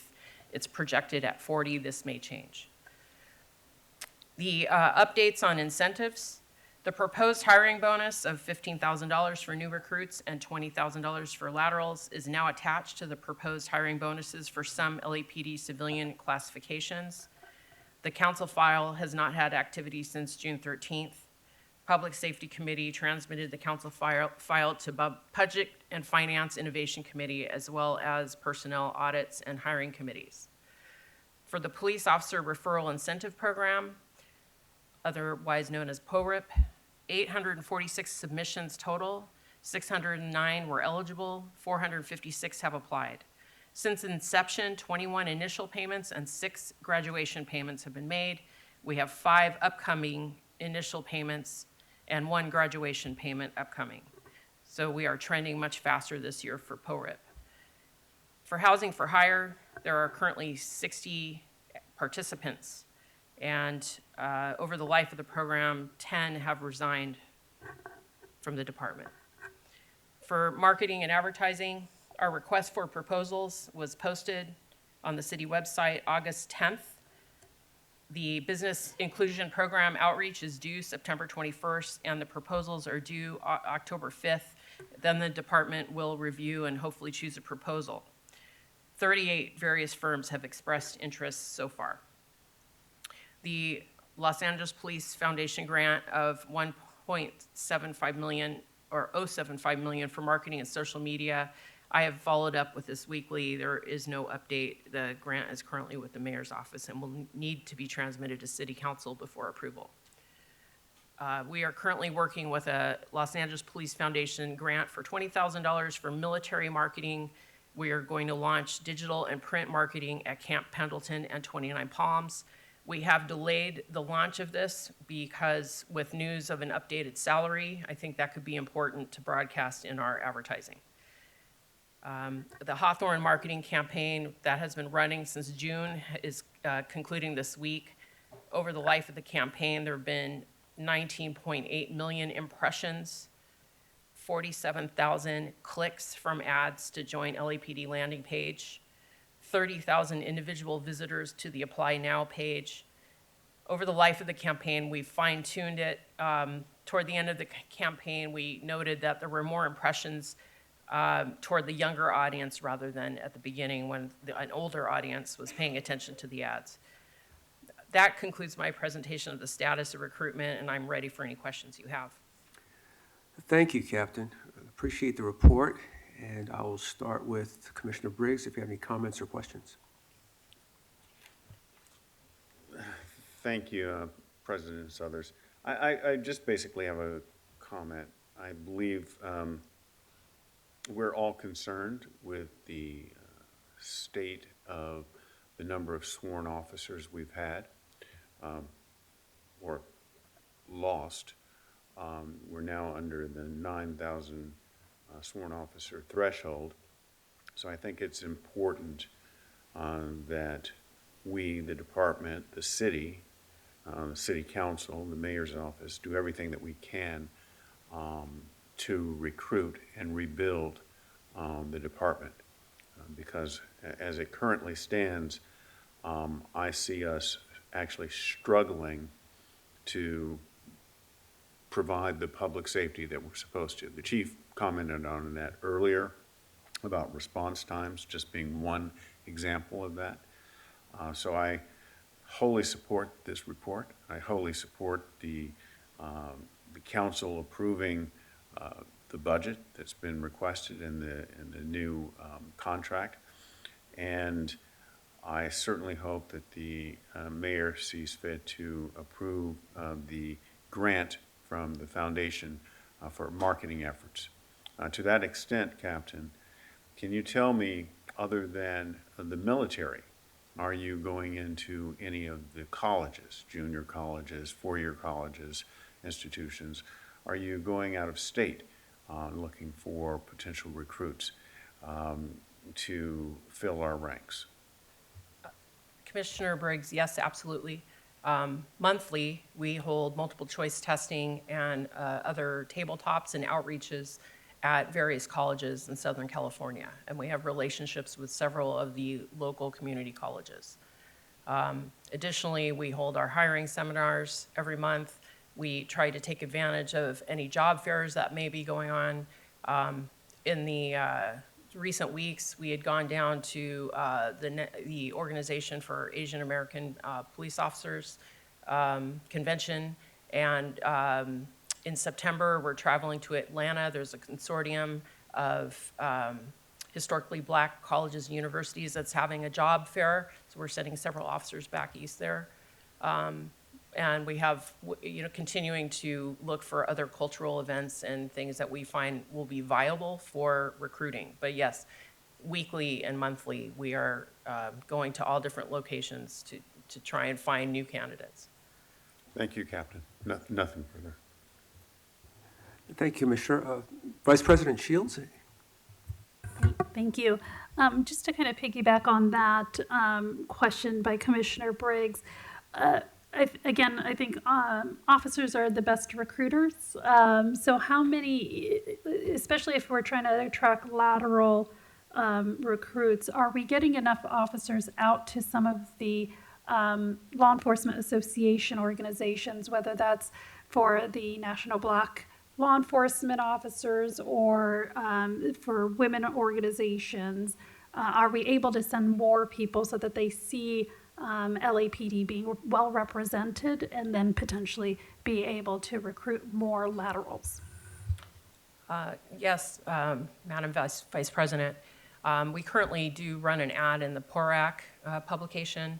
And while we have good relationships with the affinity organizations within LAPD, to my knowledge, in the short time I've been in recruitment, I don't know if we've traveled or attended any symposiums held by any nationwide or across California organizations. I can answer that. So we have the LEAP organization in Houston, Noble and Able events. Actually, we have leadership within Noble and Able. Those are the black executives and black officers, police officers associations, associated. And so we do outreach into affinity groups that are along ethnic identities, as well as LAPOA with Women's Peace Officers and Associates. And they've actually been speakers and made presentations in regards to 30 by 30 initiatives, as well as the LAPD's efforts under the leadership of Commander Flores, speaking about our efforts to lower barriers and identify and deepen the representation of women within the organization. So those affiliate groups, we do help and support them as they go about that. And then Councilwoman Monica Rodriguez also provided funding to the department that allows us to send and invest in educational opportunities for our employee affiliate groups that then attend these type of these conferences of these makeups that helps visibility to know that we're there as well. I think that's great to hear. I'd just encourage us to look a little deeper to make sure that we're sending enough people, because I think that may be an area, if lateral hiring is a significant goal, I think when people see force in numbers, they want to be part of the organization more. So I would think it'd be helpful to look at how many people are being sent and consider sending some more representations. One thing, if I could just comment, the current scheme in which an officer who's established him or herself in another agency to leave there and come here, the immediate impact in nearly all instances is salary. Secondly is the restart within a career as far as seniority and standing. Now, we are working with the CAO to address the salary aspect where we can perhaps advance the individual to a higher step entry point. This is actually a challenge not just with LAPD, but actually with fire, as well as with all city government. And what Mayor Bass is facing is trying to hire people is the entry point for city employment is historically been the only point of entry with rarity. And there's some consideration today that the job market and the dynamics of the makeup of the public workforce, that's not good enough anymore. People are wanting to move mid-career or early career, and if we are preventing them, that we're perhaps unnecessarily narrowing and limiting our access to those that are already in the profession. So it is a conversation both in awareness, but I think importantly is structurally we've got to look at what we're requiring people to do with 5 to 7 years on another agency and successful, that they come here, go through even though they have a post certificate, they're still required to go through months of an academy and then through a probationary period and a process that many may feel is discriminatory as far as not recognizing their standing. Now, having said that, large agencies also generally are not lateral destinations. Historically and traditionally, large agencies suffer from being the pool that provides smaller agencies with qualified applicants rather than taking smaller agencies and inheriting them with us. But to this point, given our recruitment demands, we need to look at the full spectrum. And if it's only 10% of our workforce that will go through this avenue, our commitment is to explore that and to invest in it. Thank you, Chief. Commissioner Soboroff? The council will get through so you can get your $1 million to get started. It's foundation money, it's not city money, correct? Okay, so hopefully that's going to happen sooner than later. You don't need me to tell you that. Our customers, our potential clients are TikTok users. Everybody says it, professionals, non-professionals, and are we approaching a strategy with TikTok to reach? We are with personnel department building or trying to build a presence on TikTok. We've had some challenges. The platform is it's not responsive, and if, for example, we've had 2 accounts that we've been blocked from, and we've actually enlisted the help of professionals, and we cannot get unblocked. So having to I don't start. get that. Can you be specific? Somebody blocked us. From what we can understand, someone would make a complaint against the account gets locked. We try and contact the company to unblock us, but they've been non-responsive. And that's not something we'd ever encountered before with, let's say, Instagram or Facebook. Wow. So we're trying to figure out what the next thing to do is, because I don't want to keep on making a new account every time someone locks us out. But we are trying to focus on Instagram as much as we can, which still has a pretty youthful usership. Okay. I think you can get some help. You've got professionals helping you with the TikTok thing too. That's interesting. Thank you. Thank you, sir. So Chief, I'd just like to go ahead and commend your command staff. I went to a hiring mixer at Harvard Park with Chief Tengrides, and 7 o'clock in the morning, people had come from 3 states, about 50, 55 people that were there. Captain, I went out to see Captain Zine at the Amundsen Recruit Training Center. Over 110 people were in the room at 7 o'clock in the morning. So I just want to applaud you for those efforts. While not lateral, at least the recruitment effort is working. I don't have to remind you that and again, in my unscientific study, the majority of people in this room are probably representing the universities in this state. When we go to those universities, they should be in the room talking to those people. But the last thing I'll say is and I don't want to put you on the spot, but I was really impressed with the Skill Bridge program, which is that gap between active duty military and their civilian life, which hopefully might be here. How's that going? Because I do know when I went to the Harvard Park event, I had a Marine that drove from Arizona that morning because she had heard about it, and I didn't even know what it was, and it seems to be a really impressive program. I just was curious how well it's going. And Captain, can you briefly explain what that is so that viewers understand that the transition program in the military? Yes, Chief. It's a relationship that we have with the Department of Defense whereby someone who's at the final 6 months of their military tour can come do an internship with Los Angeles Police Department. However, they're being paid by the military. We have 12 current SkillBridge interns, and we have extended offers to 21, and they have accepted, so they are pending beginning. I do have additional statistics up in my office of how 3 have been hired, but we have other statistics as to those who have been disqualified or have left the process or gone to something else. But it's a very useful program. Thank you, Captain. If there are no other comments or questions, I'd like to move that we approve the department's report. Is there a second? Second. It's been moved and seconded. All in favor, say aye. Aye. Okay, thank you. Carried. Thank Thank you, Captain.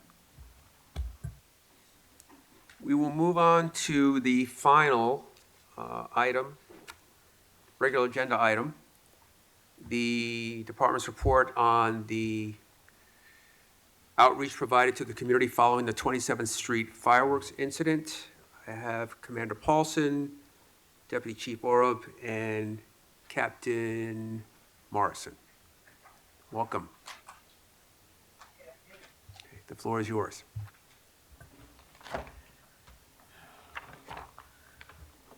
All right, so good afternoon. I am Commander Shannon Paulson, the Assistant Commanding Officer of Counterterrorism and Special Operations Bureau.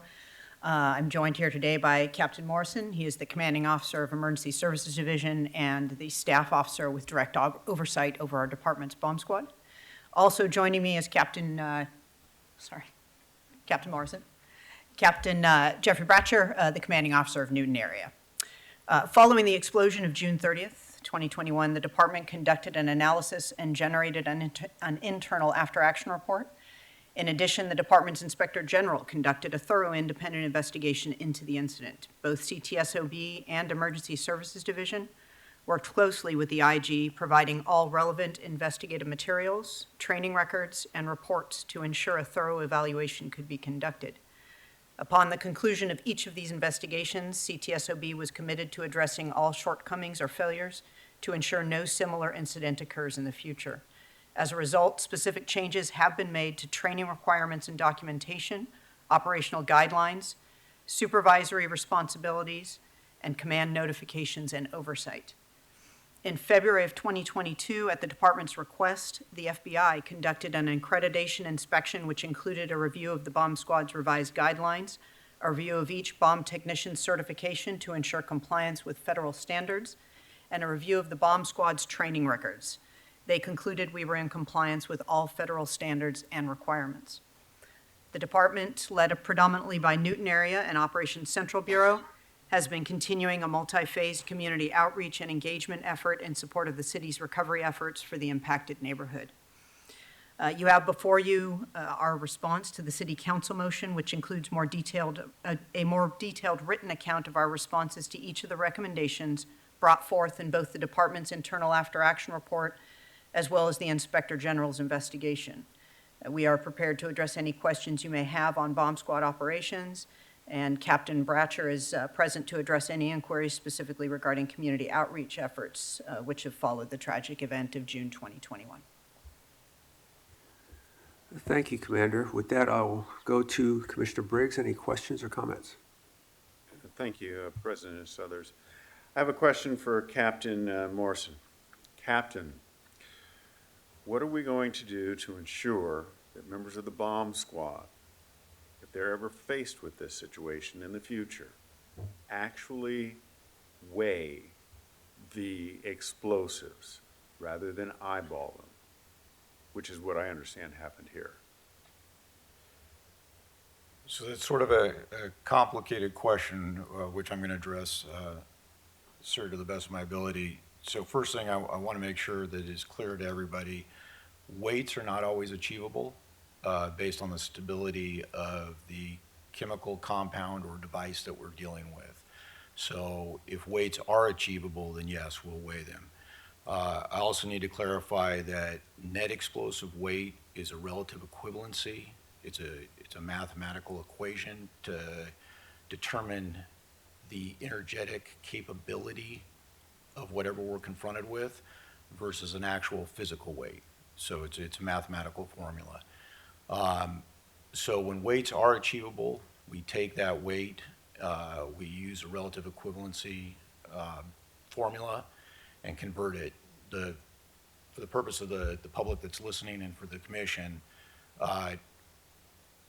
we weigh it against TNT. So TNT is a known commodity and it has a certain energetic property, so it is 1.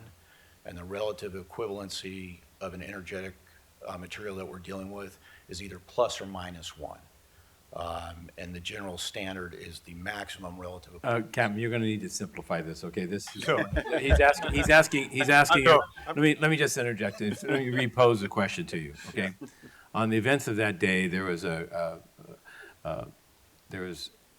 tons of commercial fireworks, as well as a whole number of improvised explosive devices that appear to be homemade. And the devices were not weighed. They were not so unstable as to not be weighed. But the practice at the time was that we didn't weigh them. Correct. We did estimations and did sampling. So what has been done to ensure that in instances such as that, identical, keep your mind on that. Yes, sir. That would not be replicated. So the shorter answer would be to achieve a weight whenever possible, and that there are certain fail-safes in that. In other words, the technicians on board do their calculations, a supervisor reviews those calculations, and that is presented to the command team to ensure that those calculations were done properly and that everyone at scene arrived to the same calculation.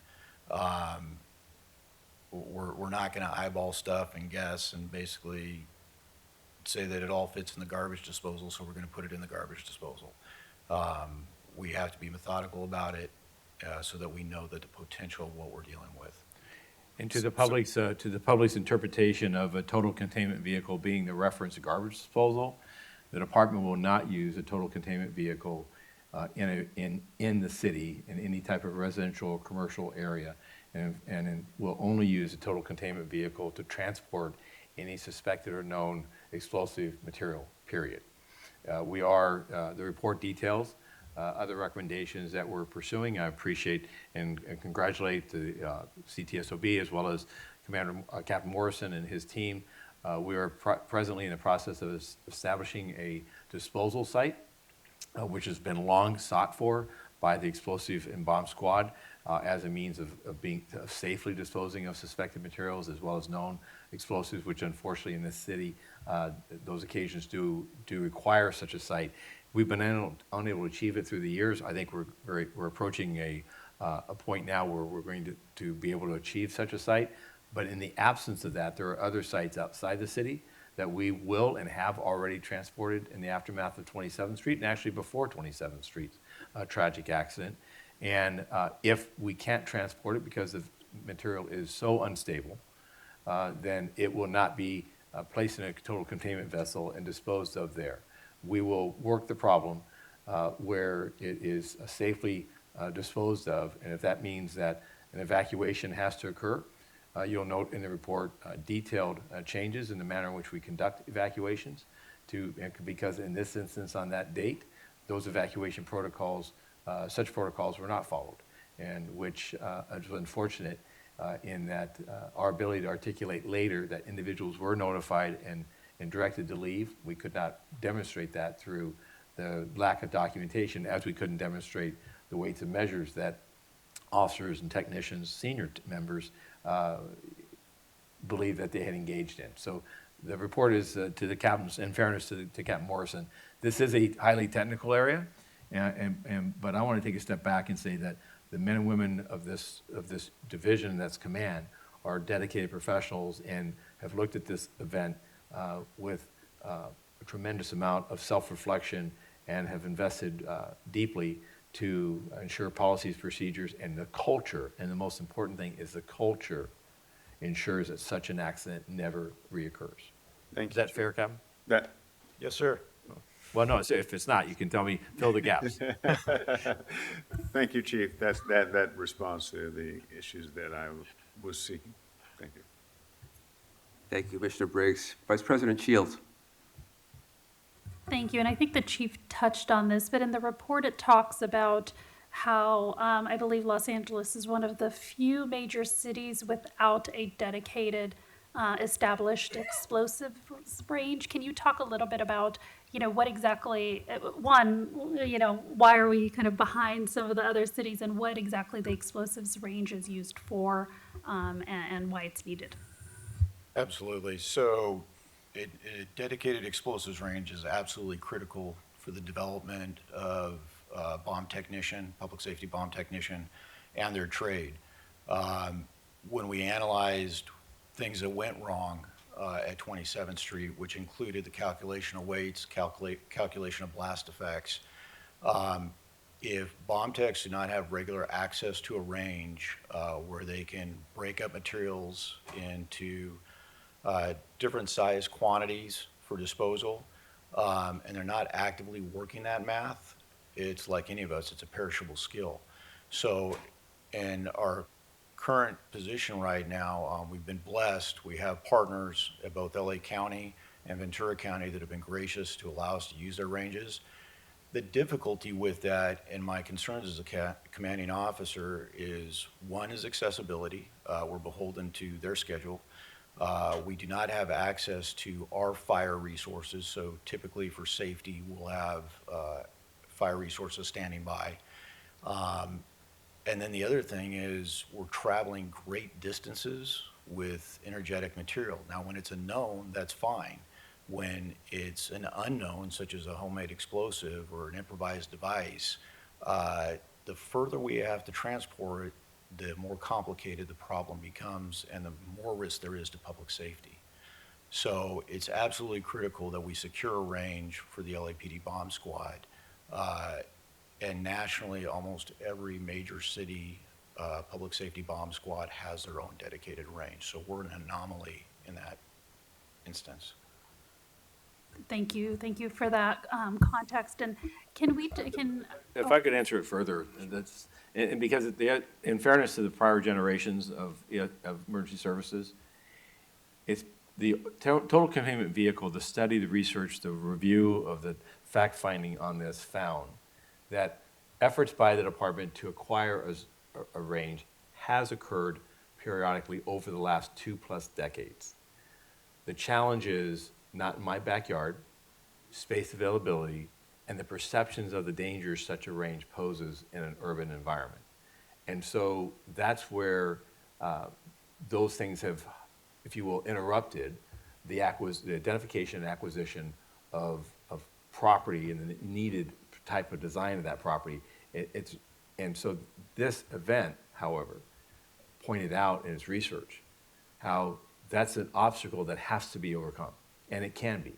And I'm grateful that ESD is now found city partners as well as elected officials that are supportive of that and are finding land and locations that we believe in the coming months will be brought forward with full evaluation for safety and for insurances of the surrounding communities that it is an appropriate site. It won't, not to say it won't be without controversy or somebody who will say, no, I still believe it poses an unnecessary risk. But the real risk is not just the training component, but we do have tons of materials and explosive values, doesn't have to be tons, that pose real risks and dangers to our residential areas. And we need to, for the safety of our personnel, the traveling public in which this conveyance must move through, is we need a site that's localized, that allows for us to safely transport and dispose of these very dangerous items. Thank you. Commissioner Soberov? Some questions? Captain Bretcher, my apologies earlier for not appropriately introducing you. Thank you for being here. I just wanted to follow up on Commissioner Briggs' question about ensuring that we can reduce the risk of this happening again. I've been present for dozens of bomb operations, usually for a suspicious package, which is a little bit different than trying to make sure that nobody is inside of a residence. You've got 3 different categories when you do that evacuation: a no answer, you've got a refusal, unable to evacuate, or they've been evacuated. Can you go into a little bit of detail on 2 things? When we check the no answer box, what have we done? And if we do have to check the no answer box, what do we do? Absolutely. So part of that goes into our safety brief. So in a situation like this, we would give the evacuation parameters, and whatever those parameters are, attempt to make contact with any residents, buildings, commercial, residential that may be impacted. The problem with the no answer, and part of the learning curve with this with LAFD, with our partners at Fire, is to them a no answer is a rescue. In other words, an incident such as 27th Street, if we had a no answer and there is an explosion or an adverse effect, Fire then needs to conduct a rescue of that location because we don't know whether somebody was inside or not. They could have been sleeping, not come to the door, chose not to. Brian, I'm going to take you pre-blast, pre-disposal. This is the evacuation because you're preparing, not in the aftermath. When we do that, the effort is to contact anyone inside. If we can't contact them, then we list it as a no answer. That then is taken forward when we go to the safety brief so that everybody understands. An evacuation is we made contact and someone agreed to leave, and we document that. A refusal, quite frankly, is what it sounds like. I hear your warning, but I'm choosing to stay. But that no answer is the most critical. The other thing I've been deeply involved with is working in the Department of Disability, that how do we know as a rescue agency, a first responder, whether there's somebody with some sort of disability access functional need that doesn't have a means of answering their door. And that has been a challenge for us, whether it's a brush fire evacuation, a mudslide, or a criminal incident.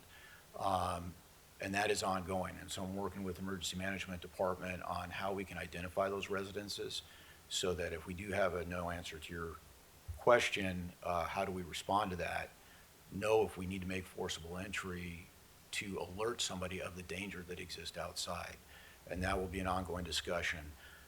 In this case, with Captain Brasher, when he was on scene as the incident commander for Newton area, it is then part of our discussion in that safety brief before we take any positive action or render safe procedure.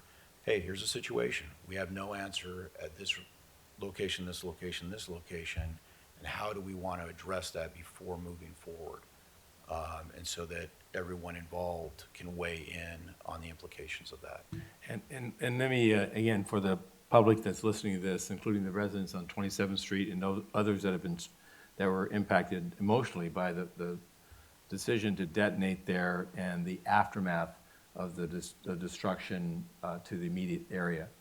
The incident commander's charge and why we escalated the number of, and the staffing and the levels of this organization who will be on scene in evaluating this very critical decision is, for instance, if we thought that there was a fragmentation or pressure consequence, meaning that the detonation of this device, and that means in place, not using a total containment vessel, that is too dangerous to move in any fashion because of the dynamics of the transport, and it would require that detonation there, that the evacuation has to take in consideration that if there's no answer, is there a risk to that person? If a person refuses to leave, is there a risk to that person? And if there is, then we have to resolve that prior to decision to detonate. This is unlike a fire where leave or die because of an uncontrolled fire that we can't stop. So an evacuation order at that point, you're at your own peril if you choose not to leave. A person who refuses to leave on our initiation, then the safety, my expectations of the incident commander at Commander Paulson, a commander, deputy chief, assistant chief, and to me, is what else do we do? It is not move forward, they've refused to leave, we're still going to detonate this. Because we remain static and we have to come at this problem so that we absolutely eliminate as much as possible the risk to the public by our actions. Thank you, Chief. Thank you, Commander, Captains. Appreciate your report this morning. And if there are no other questions or comments, I would move that we approve the department's report. And is there a second? Second. It's been moved and seconded. All in favor, say aye. Aye. Okay, thank you very much. The commission will now move into recess for closed session. The Board of Police Commissioners will now recess into closed session to discuss item number 5A1 in accordance with Government Code 54957.